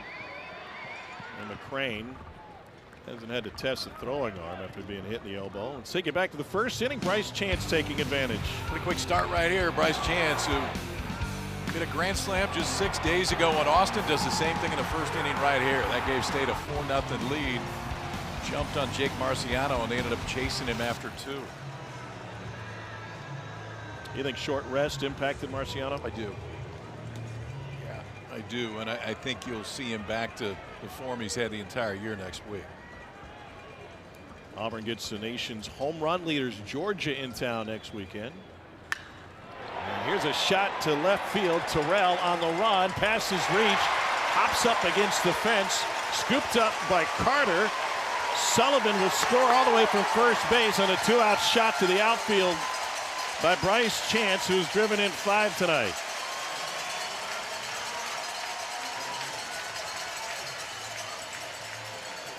He's having a pretty good offensive season, man. We talked about the grand slam earlier in this game. This is 18th double of the year. That's second in the league. It's one behind Ace Reese for the SEC lead in doubles. It's really short and compact. It was the same way when he hit the grand slam in the first. This time got one in the inner half. Double out to left center to extend that state lead back to 5.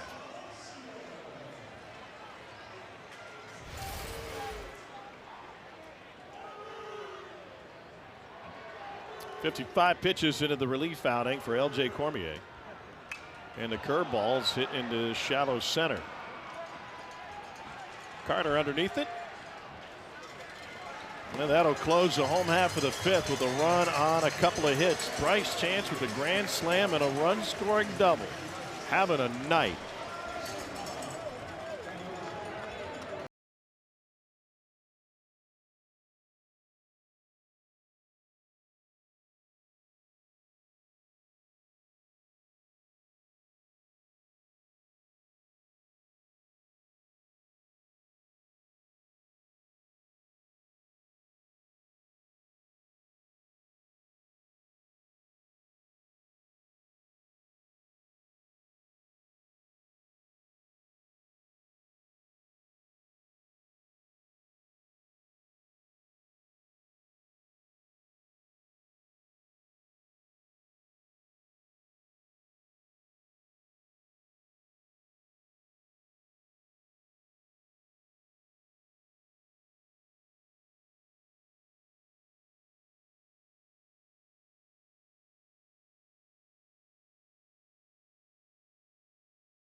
Let's take you back to the fall. The Savannah Bananas at Plainsman Park, and Sonny DeShare with a pinch hit appearance. His final time wearing spikes, and he goes yard after Gabe Gross pulled him out from the first base coach's box. This is a former SEC Co-Player of the Year, now coaching with Auburn in front of 10,000.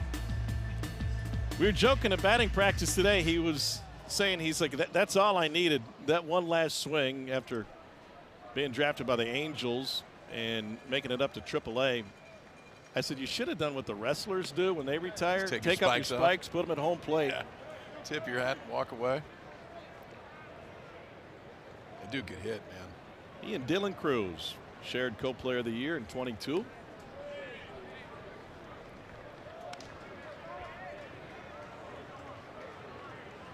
Led the Southern Conference with 18 home runs at Samford and then transferred to Auburn.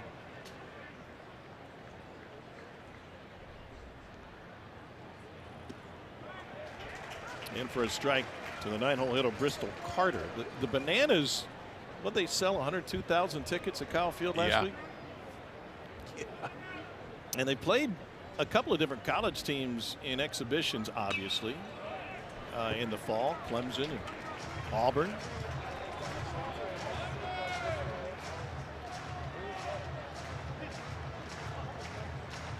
Talking with Gabe Gross about that experience, and he said it was a lot of fun.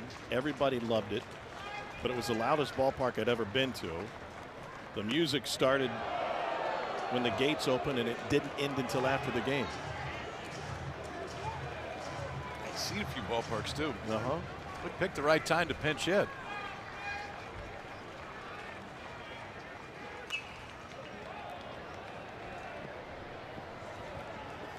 Into the seats.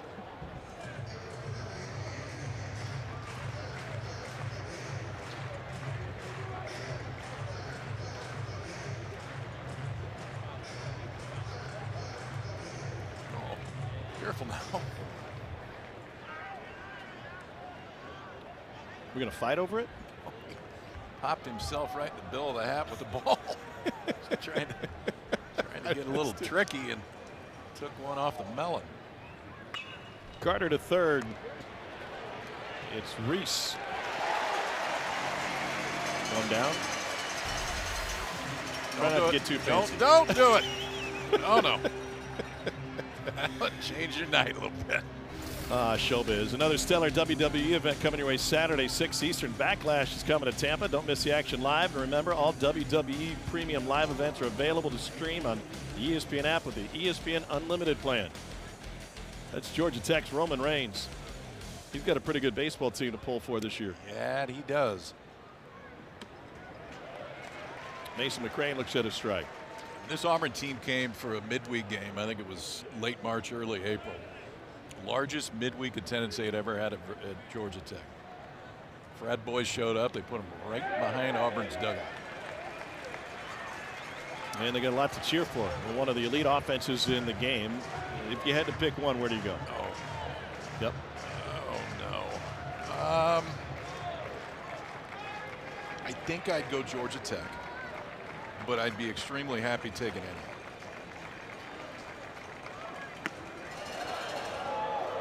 Georgia Tech, 2 first-rounders this year in that lineup. Lackey's got a chance to go top 5, top 10. Burris is going to go in the first round. Saw a mock draft the other day with Lackey going 4th overall. He has shot up boards through the year. 2-2. Didn't Danny Hall take Tech to Omaha his first year? He did. And he only had 3 significant big leaguers on that team. Nomar, Jay Payton, Tech. Tech at Tech. They had some pretty good catchers at Georgia Tech over the years. McCrane 0 for 3 with 3 Ks. Yeah, velocity's dropped a little bit for Valenkis, but what hasn't gone is the control. He hasn't walked anybody. Even the times he's gone to 3-ball counts, he's had the ability to throw the slider, didn't get to 3-ball counts here. Trying to go glove side fastball. Maluski sitting out there, didn't move the glove. 11 punch outs for the left-hander tonight. Season high is 14. That came against Vanderbilt in the SEC opening series.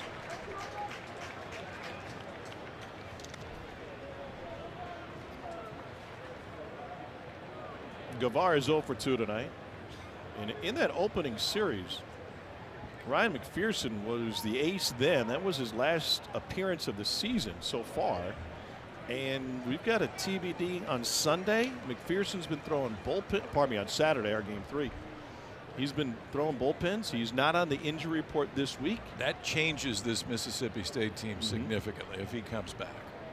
And it looks like he will come back. It's just exactly in what role.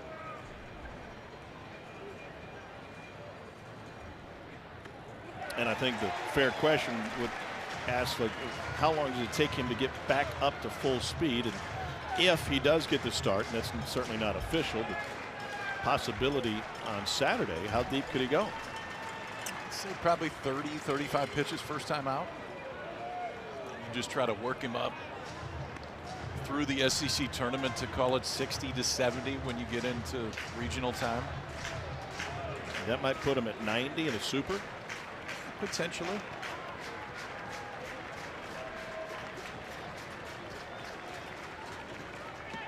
Swing and a miss on the off speed. Strikeout number 12 for Tomas Valenkis. He struck out at least 1 in every inning, 2 here in the 6th. That last one on the changeup, which he started to use a little bit more as this game has gone on. It's been A-plus stuff, A-plus command for the left-hander tonight. Punch out to end the sixth. 12 on the night. See if he is done, but it's been outstanding so far.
The NBA Conference Semis continue Saturday on ABC. It's Game 3 as the Thunder take on the Lakers. Coverage begins with NBA tip-off at 8. Catch it on ABC, and as always, game available on the ESPN app. 6 straight postseason wins for the Thunder coming into tonight's action. Cormier is still back out there. I thought they may go get him after that last inning.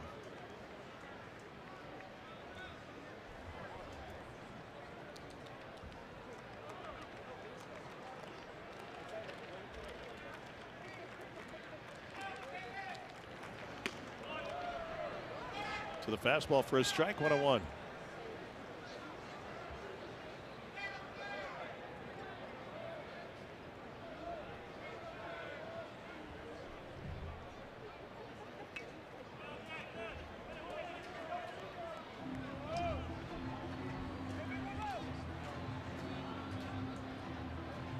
Maluski 0 for 2, couple of strikeouts.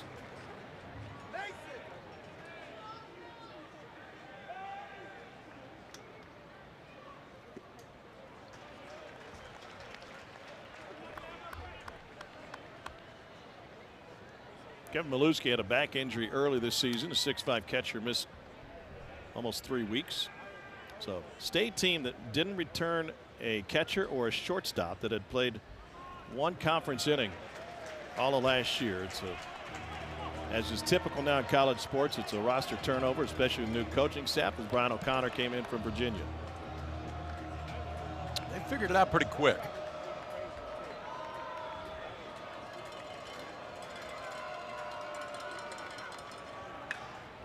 Yanked foul. 18 transfers, 8 freshmen, and 15 returning players making up this roster. And O'Connor talked about it in the offseason. He said, you know, it's a fun process to put together a puzzle like this.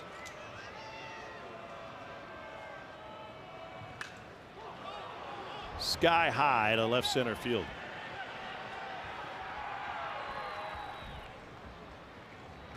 And Carter's got it. 1 down.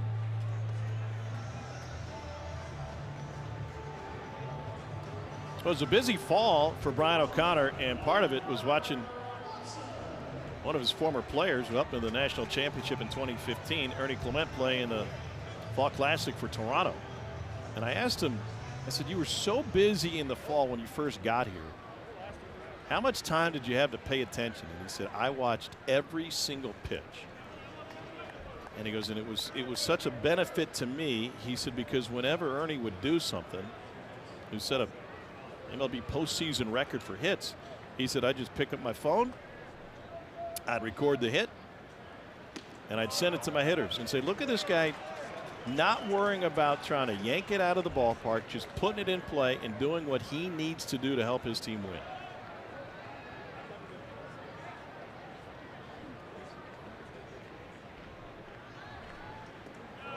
Two and one.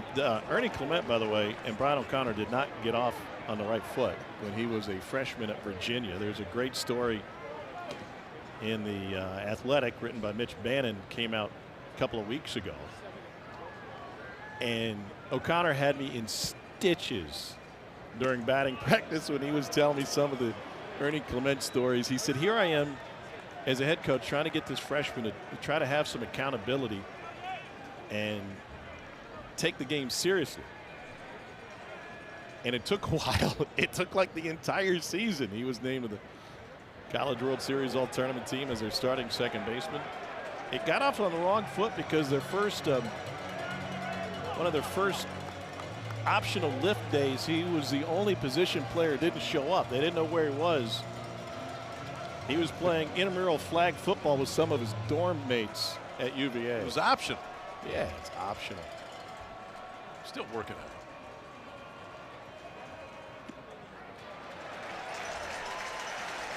And a one-out walk puts Ryder Woodson aboard, brings Derek Fry to the plate.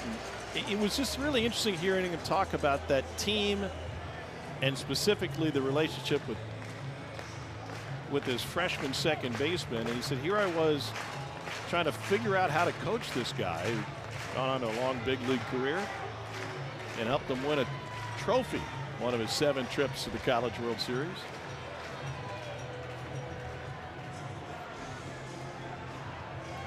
We've seen it at some places. I mean, Vandy, Rice, it was a program building job. When Brian O'Connor got there was not a lot of baseball history of Virginia. When he left, they put together the best run they had ever had. So they'll do it for the freshman. L.J. Cormier, who was good yet again, kept this one close. Auburn back to the bullpen as State leads at 6-1. Dad Lance likes it.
Saturday on ESPN, the UFL is back as the Dallas Renegades visit the Birmingham Stallions at 8 Eastern. Watch it on ESPN or stream it on the ESPN app. Birmingham snapped the 4-game losing streak last week. They turned it around after they traded for Dorian Thompson-Robinson, former UCLA quarterback. Pitching change, second of the game for Auburn. L.J. Cormier gave him 3 1/3 strong, a walk and 5 strikeouts. And he gives way to Ethan Harden. Harden, a left-hander, on for the 8th time. He's thrown just a third of an inning in SEC play this year. The other appearances were out of league. I give you Auburn, though. I mean, Cormier gave you a chance. Held it close all the way through. Got to a point that he had gone further from a pitch count standpoint than he had at any time this year. Yeah, season high 68. L.J. Cormier, and here's Fry, 1 for 3.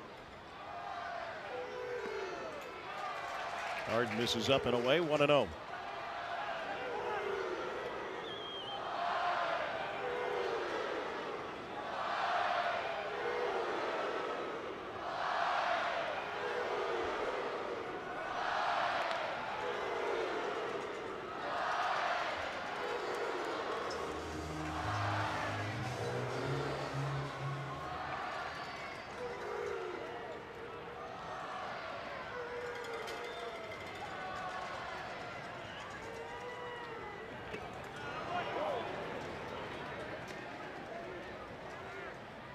One and one now to Fry.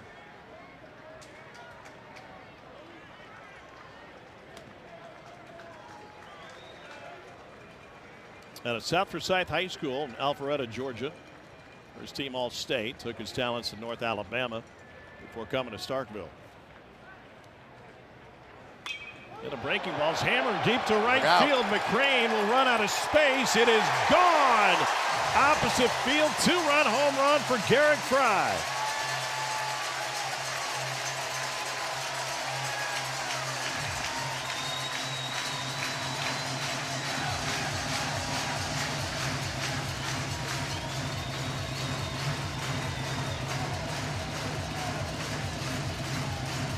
And he's sharing the scouting report. Just do what I did. Get his 9th home run of the season.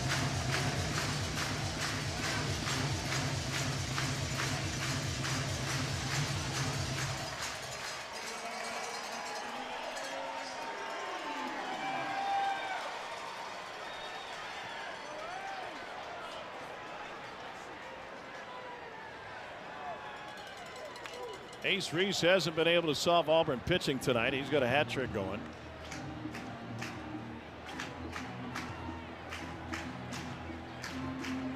Team high 17 home runs. One of 2 in this Mississippi State lineup tonight that has double-digit home runs.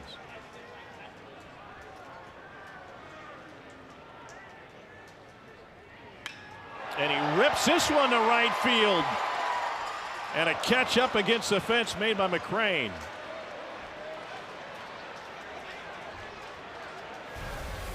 Well, just inches away from going back to back, but this one definitely carried out. This is the happy part of the ballpark.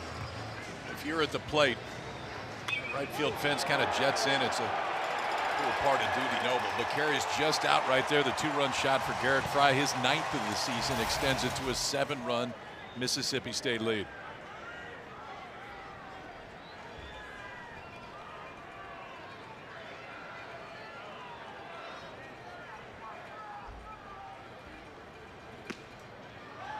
Beavis watches the fastball miss, 1-0. Look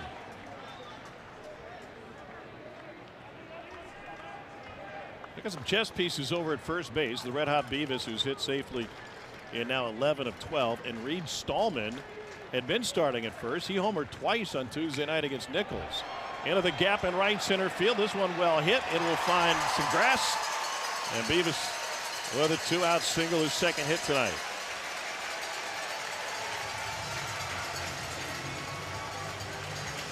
Yeah, man, that's a tough lineup. You hit 2 in a midweek game, and we're going to wait to bring you off the bench at some point.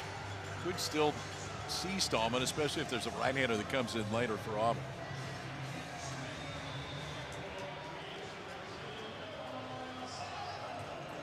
And here's Noah Sullivan, who's got 3 of State's hits tonight. You ever have a mustache? I have not. I don't have any immediate plans to change that.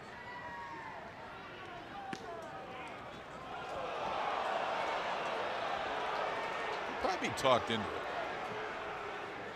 There's the right incentive on your part. I could probably be talked into that. You know, we're here all weekend. I'm aware.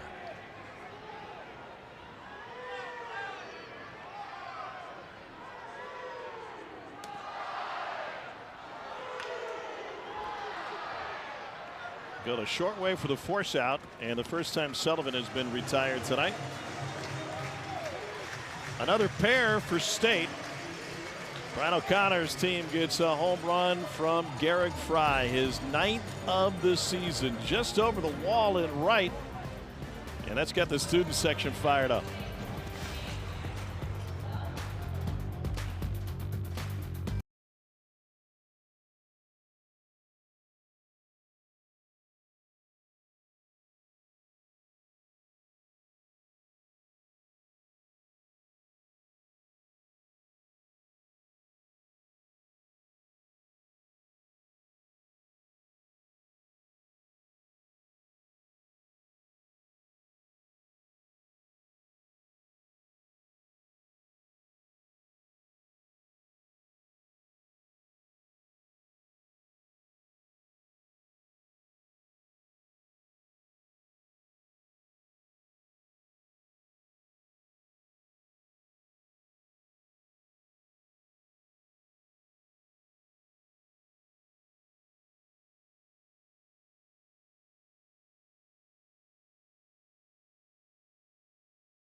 Six versus 11 this weekend here in Starkville. One of a handful of ranked matchups, including number 7 Kansas hosting West Virginia in Lawrence. Oregon's at number 1 UCLA.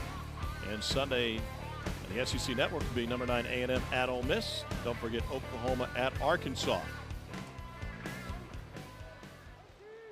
Well, some good ones now. Kansas has never hosted a region.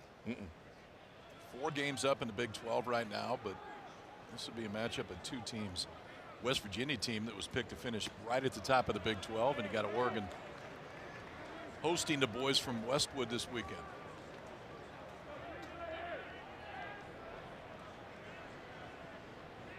Chase Freilich leads off the 7th.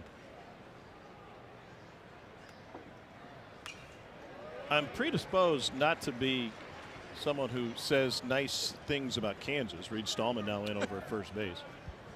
Given my background. However, they may have the best uniform combos in college baseball.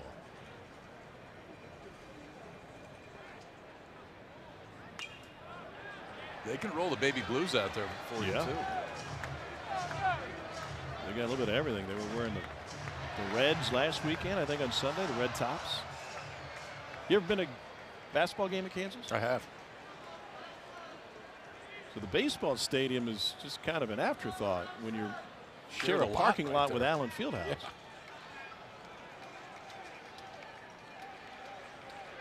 Told they've had some rowdy crowds there lately. So you've probably been to the Wheel. I've been to the Wheel. Yeah. I know what you talk of. Well, counting out of Freilich is Velinkis approaches the century mark and pitches.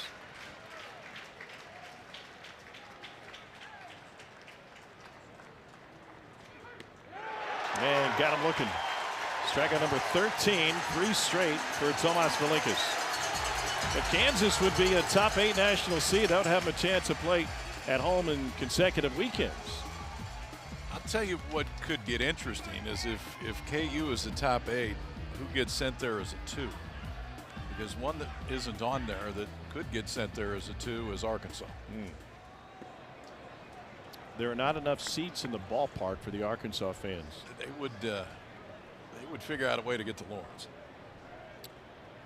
Dave Van Horn, Arkansas head coach, a Kansas City native. 101. They've done a great job dipping into the Kansas City metro area recruiting wise over the years. Could be Arkansas, could be Nebraska. Big 8 showdown. 2-1.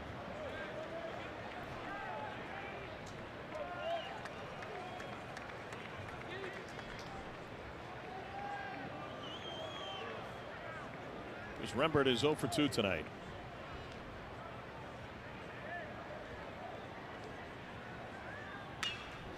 And that'll get him on the board. So third trip through the lineup for Tomas Velikas.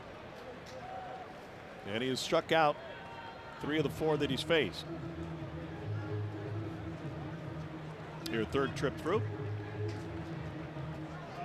There is some action down in the State bullpen, deep in the left field corner, behind the berm. Yeah, I would think this is his last inning. You see another base runner or two, they may go get him during the 7th. That was close. I think it's at 99 pitches. Has gone over 103 different times this year. 102, 103, and 105.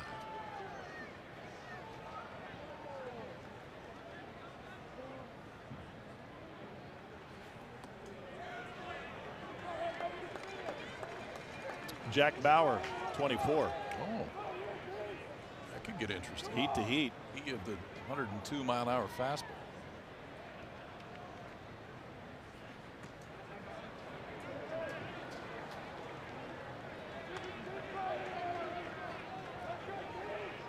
And Maluski's going to go have a chat with him, both to try to get him refocused and maybe buy a little bit of time for Bauer.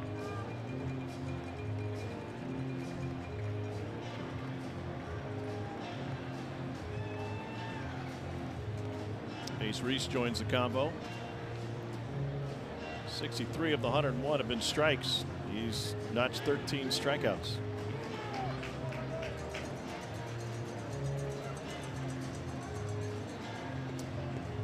Fastball velocity not an issue down the bullpen, but we've seen it for Velikas tick down a little bit. In the first inning he was 96, 97. This inning there's been a couple 92s.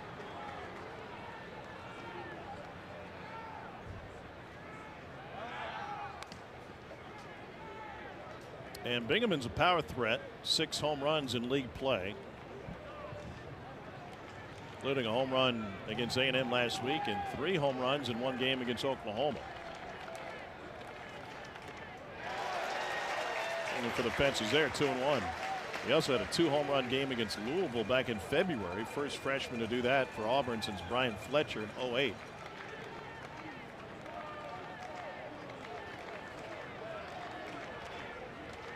Justin Parker handles the pitching for State. That was efficient, by the way. We got clipboard, pitching chart, and then PitchCom that's on the bottom, so he doesn't have to move anything. You just tip the clipboard back, send the pitch in. All in one place. Out the edge, 2-2.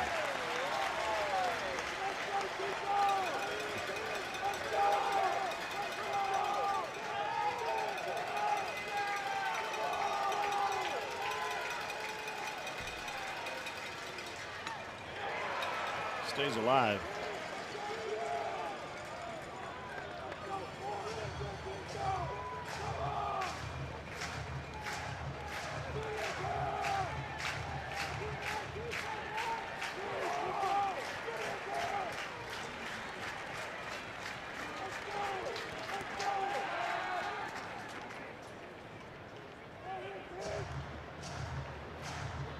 Mentioned earlier, Bingham putting together some power numbers they haven't seen since that '98 World Series team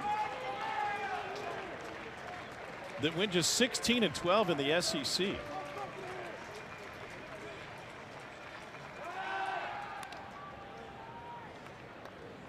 Was that the Hudson year? I might be off. What year was it? Yes, 95. But oh, excuse me, 97. Because 97. we played him. That's right, you played him. That was the year Hudson won 15 games and hit 20 home runs. Is that good?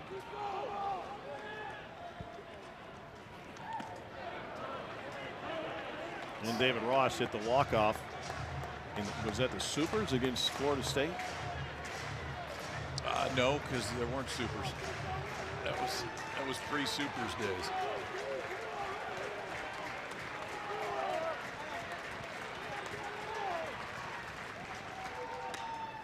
Serve to the right side, snared and over to first, just missed a double play.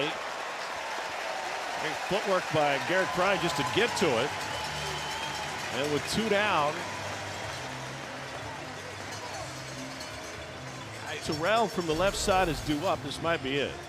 Yeah, we'll see. In an ideal world, I think you want to give Bauer a clean inning. trot out here. I think this is one where they're not going to make a move.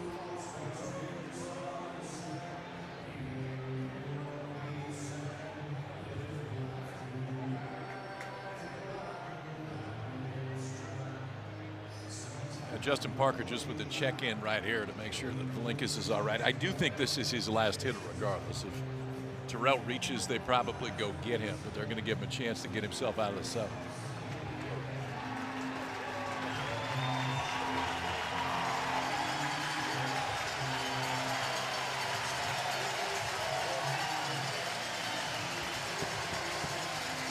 And they'd leave Bauer to face the bottom third of the order in the eighth if Valinkas can take care of Bub Terrell for the third time tonight. Terrell with a ground out and a strikeout.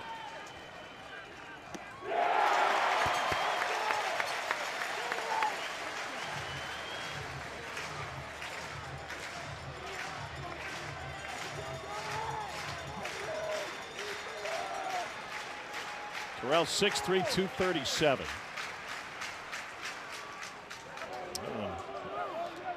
Handcuff Maluski.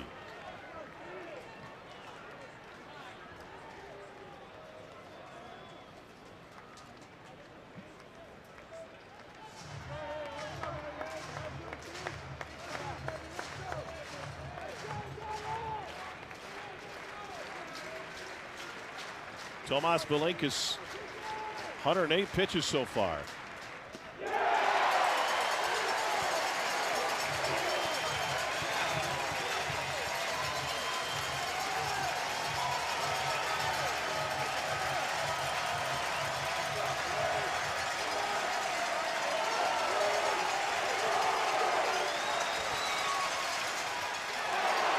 Terrell staying alive.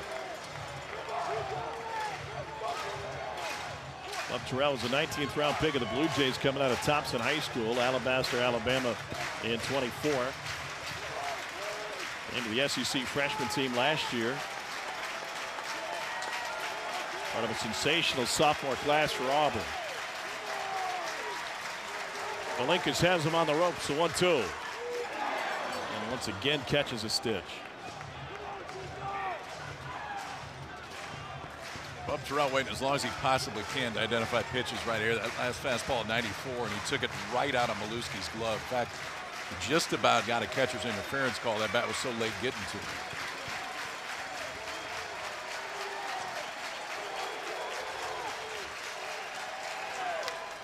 And he serves it to left field. Valencius to the wall, and it's gone into the second row. Opposite field home run for Bub Terrell. His 12th of the season gives Auburn some life in the seventh and will likely be enough to chase Valinkas.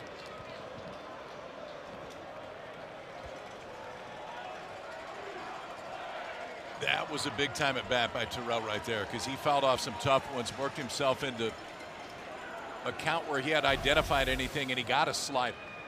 Watch the left-hander stay on this thing too, because it's not a bad pitch. I mean, it may even be a ball down and away, but Terrell drives one to left. He gets Auburn back within 5, and it'll drive Valinkas out of this ball game. But the left-hander was outstanding tonight for State.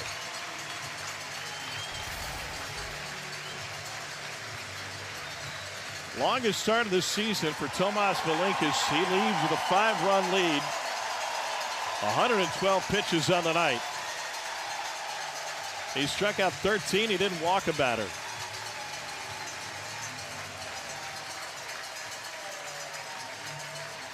They'll go from lefty to lefty. The fireballer Jack Bauer to the game for State.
Tomas Valinkas goes 6 2/3, 13 strikeouts, no walks.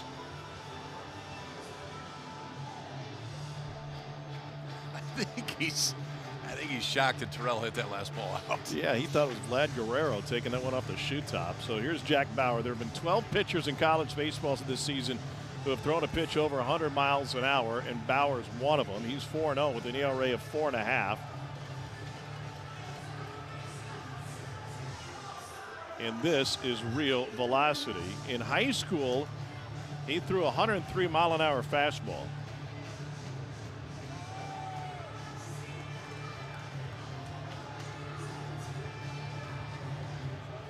He was a top 50 prospect coming out of high school. And the first pitch is lifted to right field. That's a casual 98. And that will finish the 7th. 5-run game, State with the lead in game 1.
Best conference tournament all of college baseball. Run straight for the breakaway.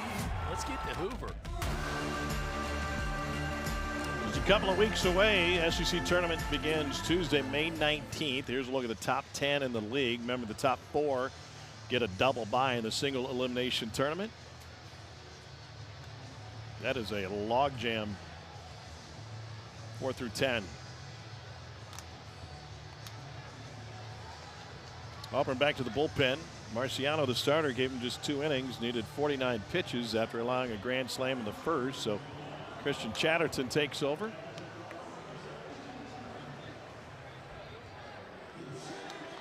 Chatterton making his 10th appearance of the season. ERA is 6.23. Does have a few starts. Low 90s fastball, 2 different breaking balls, and a changeup for Chatterton.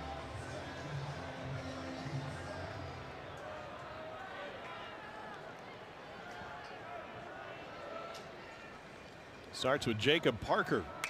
And Parker drills the first deep into the seats in right field.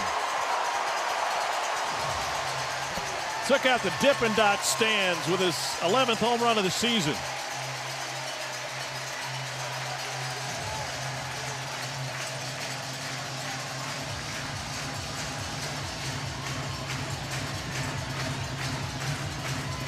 The ice cream of the future.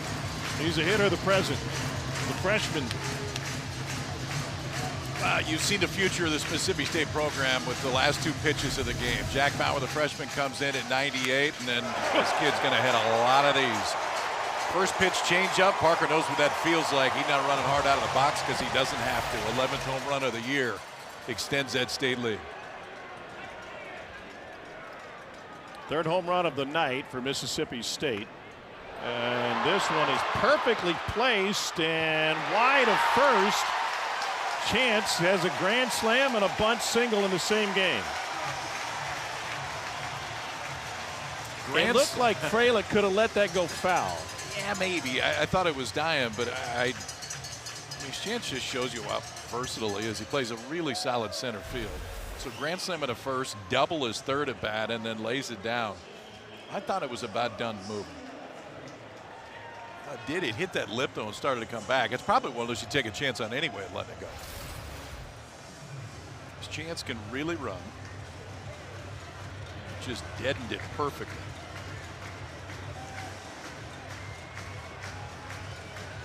How's that for your scouting report? How are we going to defend Bryce Chance?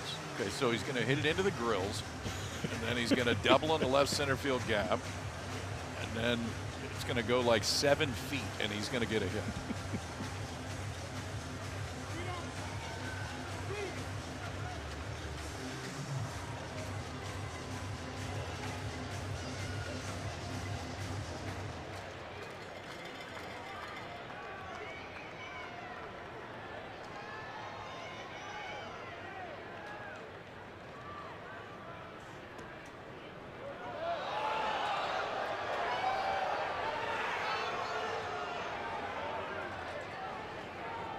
Five, 6, and 7 in the order are combined 6 for 9 tonight with a couple of home runs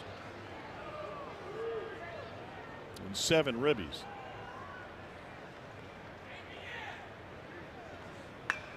And this one's lifted into left field. That'll lay down for a knock. 3-hit game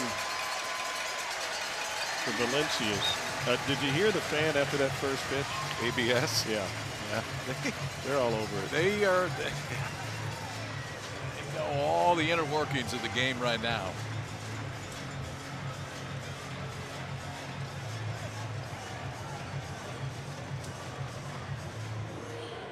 Get their blankets out tonight. They don't have to do that in Mayberry.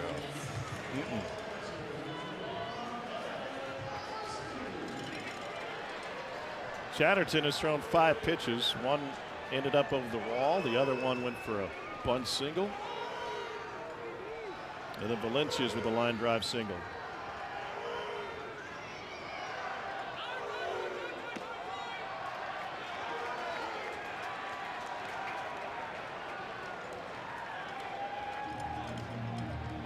And a pitch clock violation.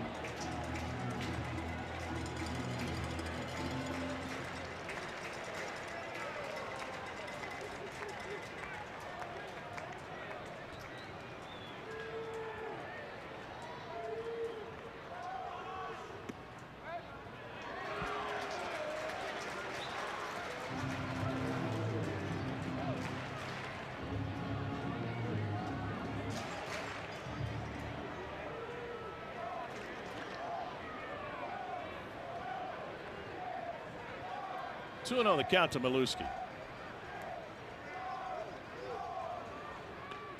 And he drops one down and deadens it right in front of the plate. And the sacrifice advances Chance to third and Valencia's to second.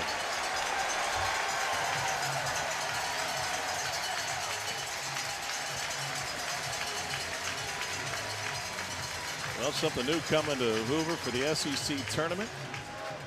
ABS challenges will be in play. You get 3 challenges per team, and like the major league rule, only the batter, pitcher, or catcher may challenge. You retain your challenges if you're successful. You will get an extra one for extra innings if you get there. That's going to take some technology. Yeah, it's going to take some technology. It's going to be interesting too to see how the different coaching staffs handle it. Just how much freedom you give guys on the field to actually challenge. I don't know that we'll see a pitcher challenge. You may have a universal across the board. I think you leave it to your catcher. It's interesting. I would think that if you're a starting pitcher, if you're a Friday night dude and you know the strike zone really well, you might be given some more leniency. Even big league hitters don't know. Jazz Chisholm is one of the worst in baseball. I mean, he challenged one that was like middle one yes, time. Yes. Yeah. Okay, so I'm going to speak from personal experience. I wouldn't have trusted myself on the mound to determine whether or not to challenge. And if I was a pitching coach, I think I would just say it's on our catcher. Infield in a 6-run game with 1 out. Ryder Woodson, 1 for 2 with a walk. SEC has long been at the forefront of experimental rule changes. Look where Bingham's playing at first base. I mean, there's infield in, and then there's that. They're guarding against a safety here too. He'll creep closer at the pitch. Oh, he won't. Stays right there, 1-1.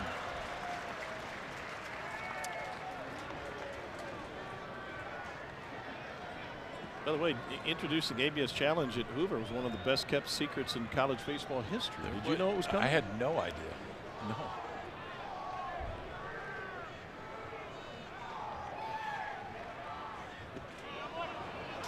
One of 2 now. You like the idea? I love the idea, actually.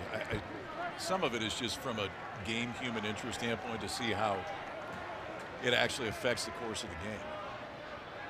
I think it's been very good for Major League Baseball. Why not try it there?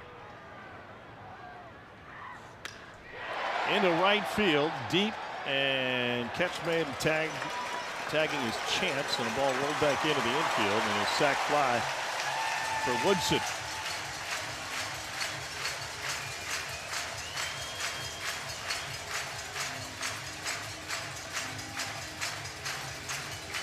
So for this 7th inning for Mississippi State's offense, first pitch home run, bunt, single, single, sac, bunt, sac, fly.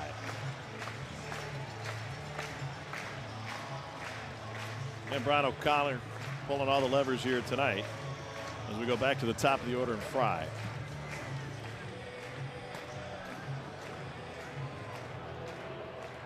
There is action in the Auburn bullpen. It looks like this will be the end of the line. Chatterton.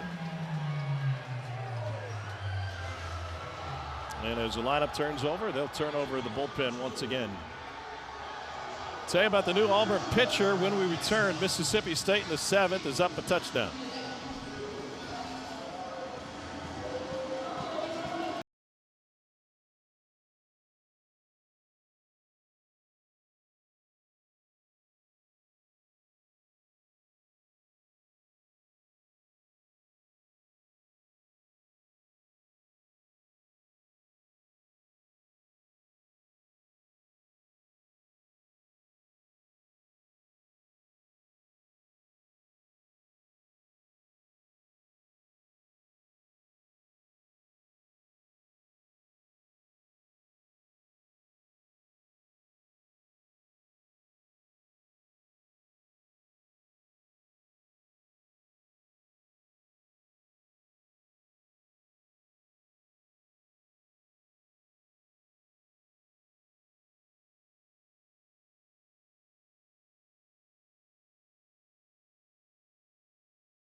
WNBA set to begin its 30th season. We got a pair of games for you Saturday on ABC and the ESPN app. Caitlin Clark and the Fever play host at Paige Beckers, AZ Flood and the Wings at 1 Eastern. Then Asia Wilson, the defending champion Aces, host the Mercury in a finals rematch. Coverage tips with WNBA countdown at 12:30. Would have Caitlin Clark back on the floor. Only 13 games last season due to injuries.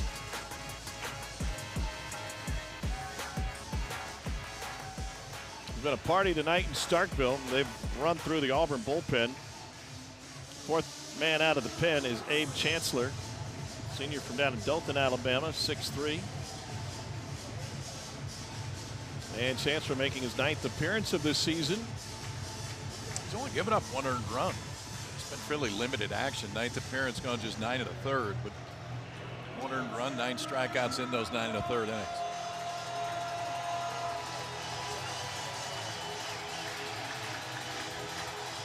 Secret sauce for State tonight has been 2-out hitting.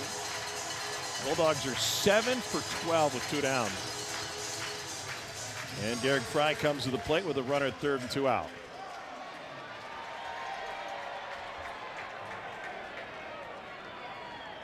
Fry is 2 for 4. And he got under this one. Foul territory. Guevara into the screen.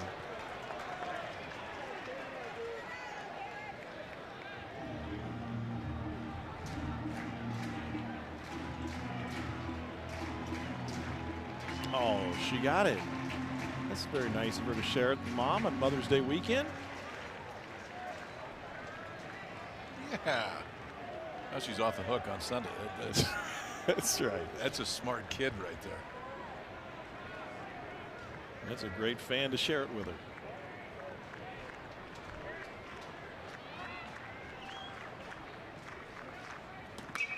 And Fry muscles this one to right.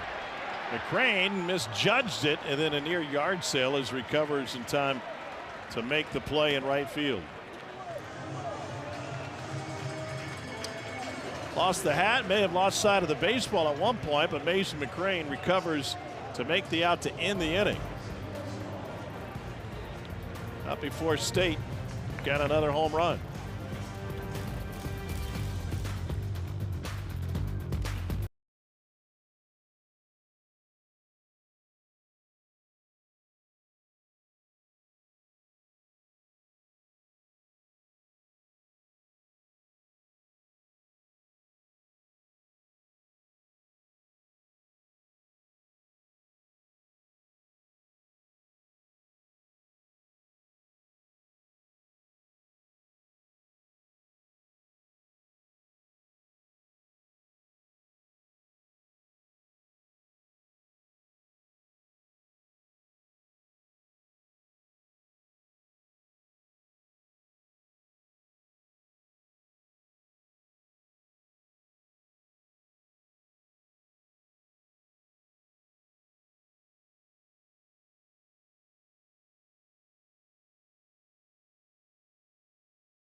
Jam-packed at the Dude.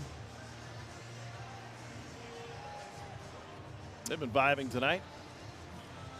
Tomorrow night, 8:30 Eastern, 7:30 Central. 7 on the SEC Network.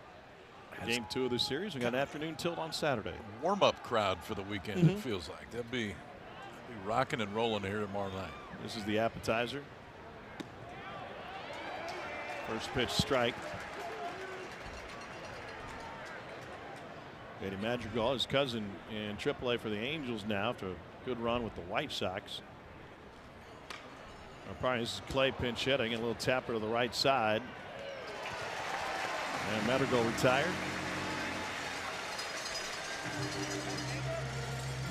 Excuse me, Clay retired.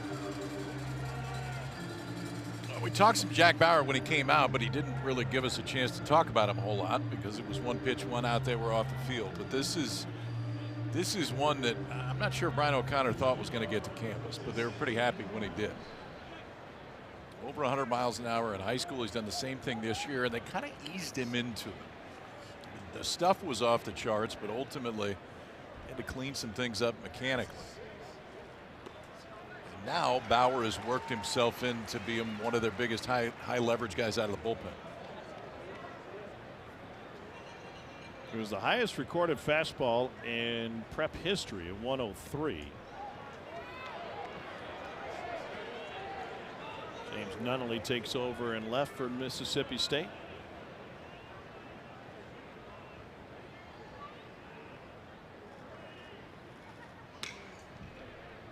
Then Caden Combs sends a ground ball to third. That is foul.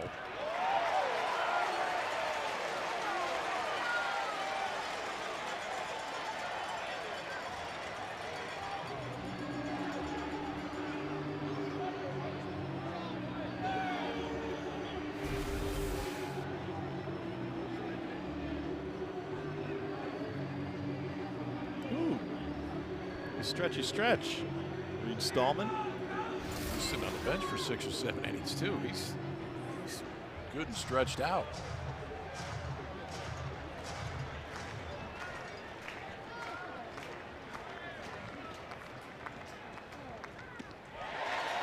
Fulton. That's not fair. That's not fair. You come in throwing 97, 98, and then you do this. Arm speed on the changeup, moving out away from the pinch hitter Combs right there. Bauer's been efficient since coming out of that bullpen. That is 3 quick outs, 1 to end the 7th, now 2 quick to start the 8th on just 7 pitches total.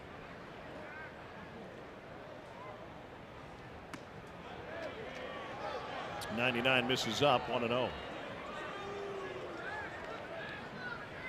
Mason McCrane 0 for 3, 3 Ks.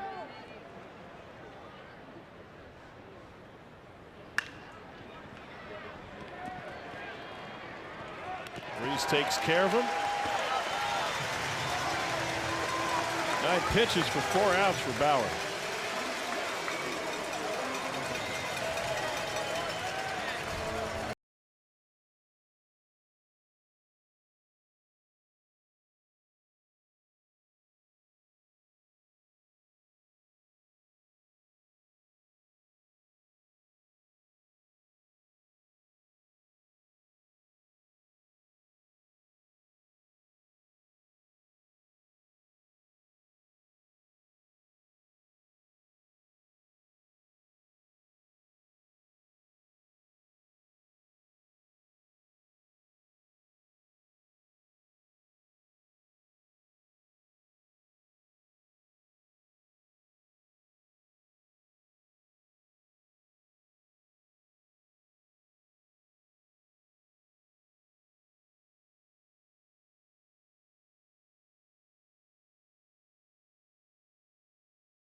Take back to the first inning. First 2 batters retired on 7 pitches, and then 3 batters later, Bryce Chance goes yard, a grand slam for his 2nd home run of the season. Both of them have been grannies. State stuck with a long ball in the 6th inning. Garrick Fry with a 2-run shot, his 9th of the year. Then to lead off the 7th, Jacob Parker, first pitch changeup, goodbye. That should earn him free Dippin' Dots for life. Here's a summary. 15 hits for Mississippi State. Jake Marciano, Auburn's sensational starter, had a rough one on short rest, just 2 innings. Terrell gave Auburn a charge with a 2-run home run in the 7th. And the Bulldogs' 2-out hitting has been magnificent tonight. Ace Reese leads off the 8th. Offensive change for Auburn. Cade Ballou now in center field.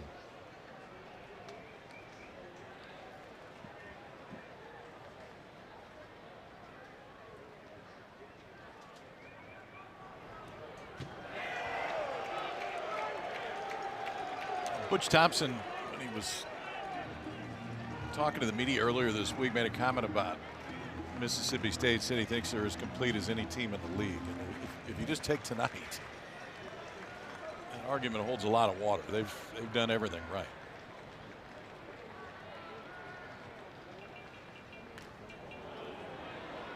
Well, at a time of year where a lot of teams get really concerned with their RPI and they end up banging midweek games that may cost them in that column, Mississippi State stuck with this Nichols contest.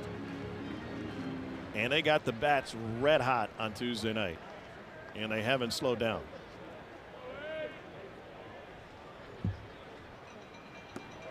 I thought Brian O'Connor's comments after that were interesting too, and said, yeah, I'm aware of what happens sometimes across the country, and I don't necessarily have an issue with it because of the way the RPI system is. But he simply said, listen, it was an opportunity for us to learn and get better, and I feel like tonight we got better.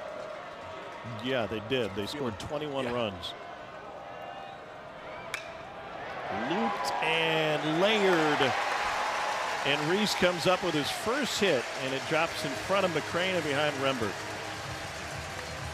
I mean, you get the full shift on right here, and not only is Rembert all the way over to the pull side, but he's playing shallow right field. There's not a lot of room over his head and in front of the right fielder, but he figured out a way to pop it right in between them.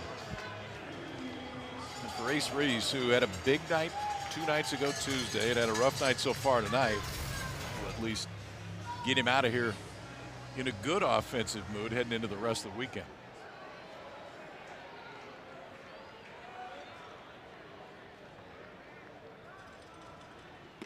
Reed Stallman had some fun in that blowout on Tuesday night, and he gets his first plate appearance here at Robbins, Iowa.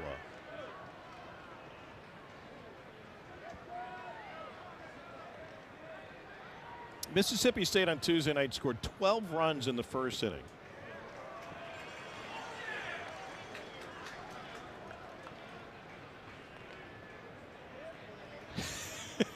What's O'Connor talking to Parker about now? He's got a bunch of them laughing. I don't know what it was.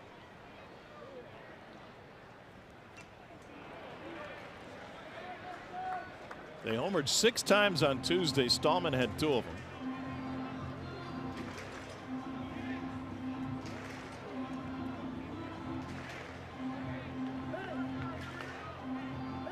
Stallman went 4 for 5 with 5 ribbies.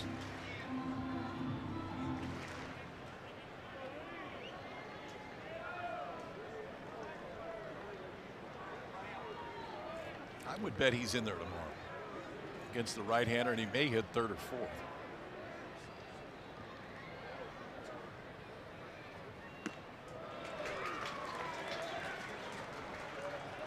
And Stallman can play some left field, so can Beavis. He made a bunch of starts in the corner outfield last year for State. Small town Iowa, population 675. He's playing varsity baseball in 8th grade, and he touches this one sky high to just to the right of center field, and the park will hold it. Reese retreats to first, 1 down.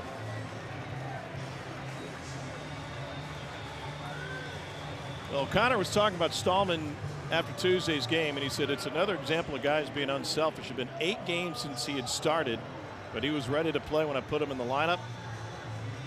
It adds their options from an offensive standpoint. And Stallman had a great approach as well. During his time off, he said it really gave me an opportunity to sit back and reflect on everything and give me time to do some video work, see what I can do to improve. Curveball in for a strike to Noah Sullivan.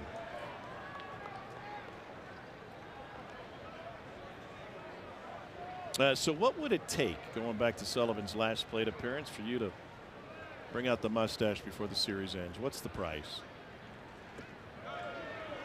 You know, my dad taught me a long time ago, if you're going to buy a car, you never throw the first number out. That same thing applies right here.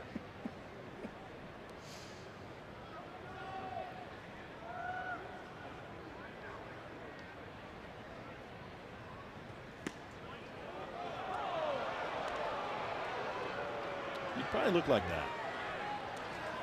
Yeah, it'd be. How about? It'd look like that if I hit it with Just for Men after a day. That's possible too. Yeah. How about I carry? How about I carry your bag for 18 tomorrow? Getting closer.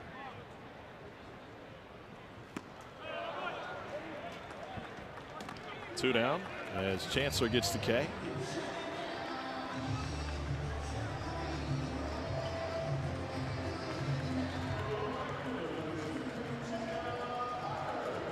And now Jacob Parker.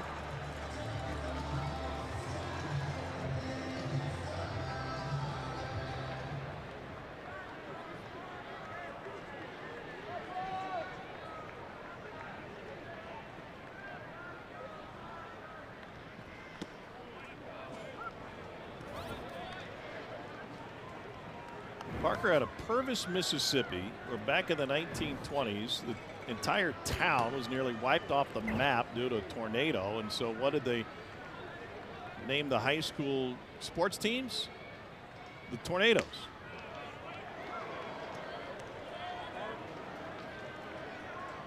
I wonder how long, pardon me, it was back in 1908. I got my history wrong just a little bit. I wonder how long after the tornado that devastated the entire town and a big swath of the South. Wait a couple years. I would think.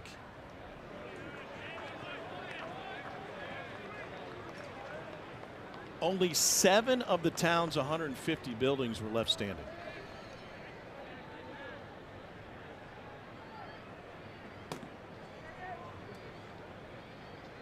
It picked up the train depot and it moved it across the railroad tracks. 2-2.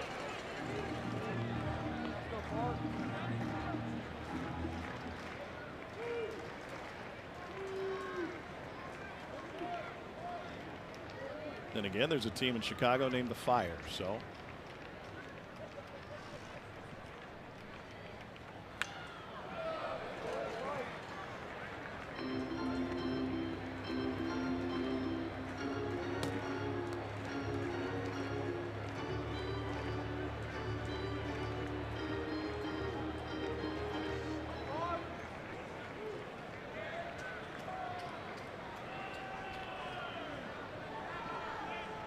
Parker homer to start the 7th.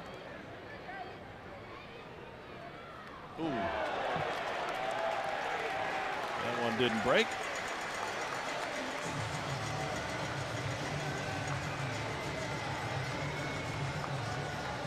And a red hot Bryce Chance. Another crack at it.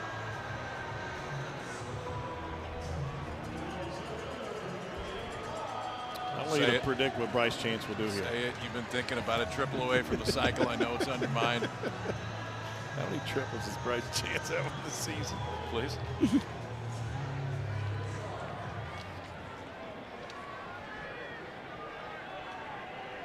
None.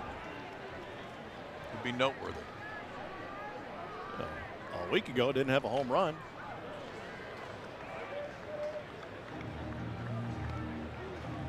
You saw State this weekend at Texas. How does this version look any different than they did less than a week ago? Well, they got ambushed a little bit down at Texas after the first inning. They were so thin on the mound the last day. They're good, man. They're really good. Both these teams, I understand that maybe Auburn's offense hasn't looked that way tonight, but it definitely has for last month. They both look like very potentially Omaha teams.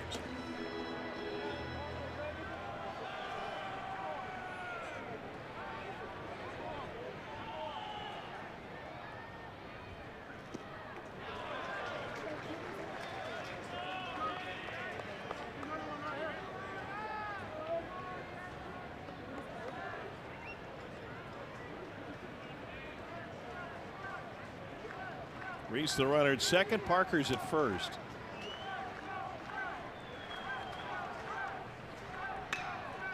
To third.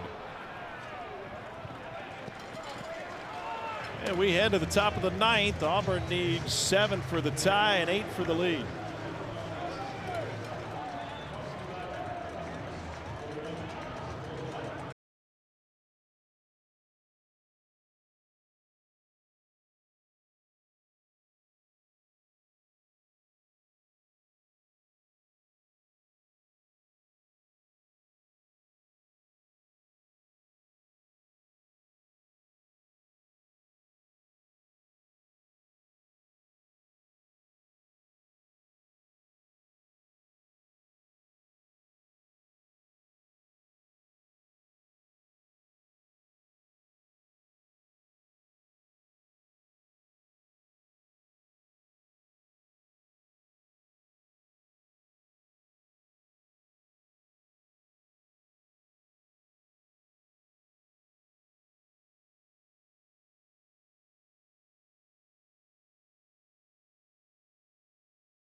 to Squeeze Play. All the highlights, all the big moments. You got a chance to have some big-time fireworks. 6 to 8 games on the screen at one time. You're going to be locked in for that. The season on the line. Hashtag Squeeze Play. Send us some tweets. Maybe we'll put you on the social wall. The storybook season will continue.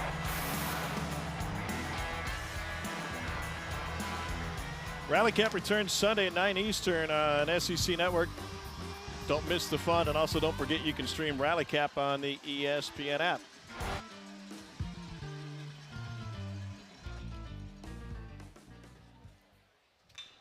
Eric Guevara puts it in play on the first pitch of the ninth. 1 down. Get a little squeeze play appetizer next week, Thursday night. Oh, yeah? Yeah, a little regular season squeeze. You can get on the social wall that night.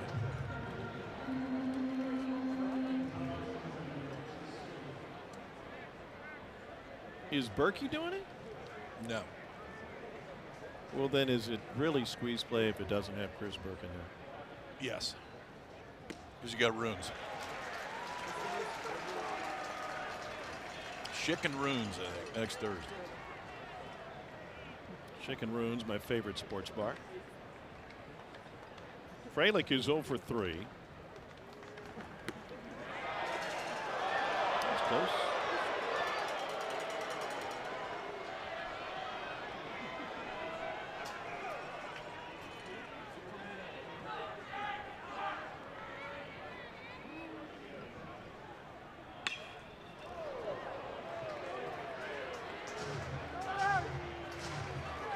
Marciano, 49 pitches. This is one you just got to flush as soon as you possibly can, and I think Butch will talk to him about that tonight if he already hasn't.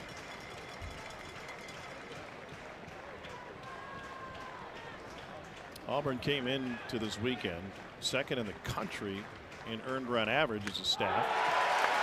Leading country in strikeout to walk ratio, leading the country in whip. Or as I said pregame on the open, whips. I'm sure they've got nice cars. Yes. 2 down. Game 2 tomorrow will feature Andres Alvarez against Duke Stone. Alvarez, huge jump from last year to this year. He's been outstanding in that starter's role. Duke Stone had a good one last week against Texas.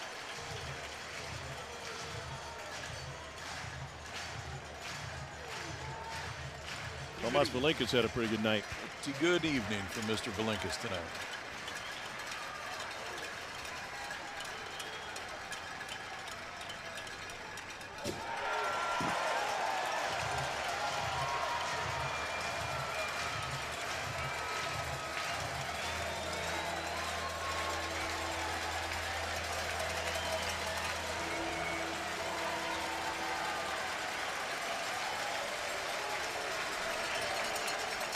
And Rembert sends it into center field. A race for Chance, and that will close it out.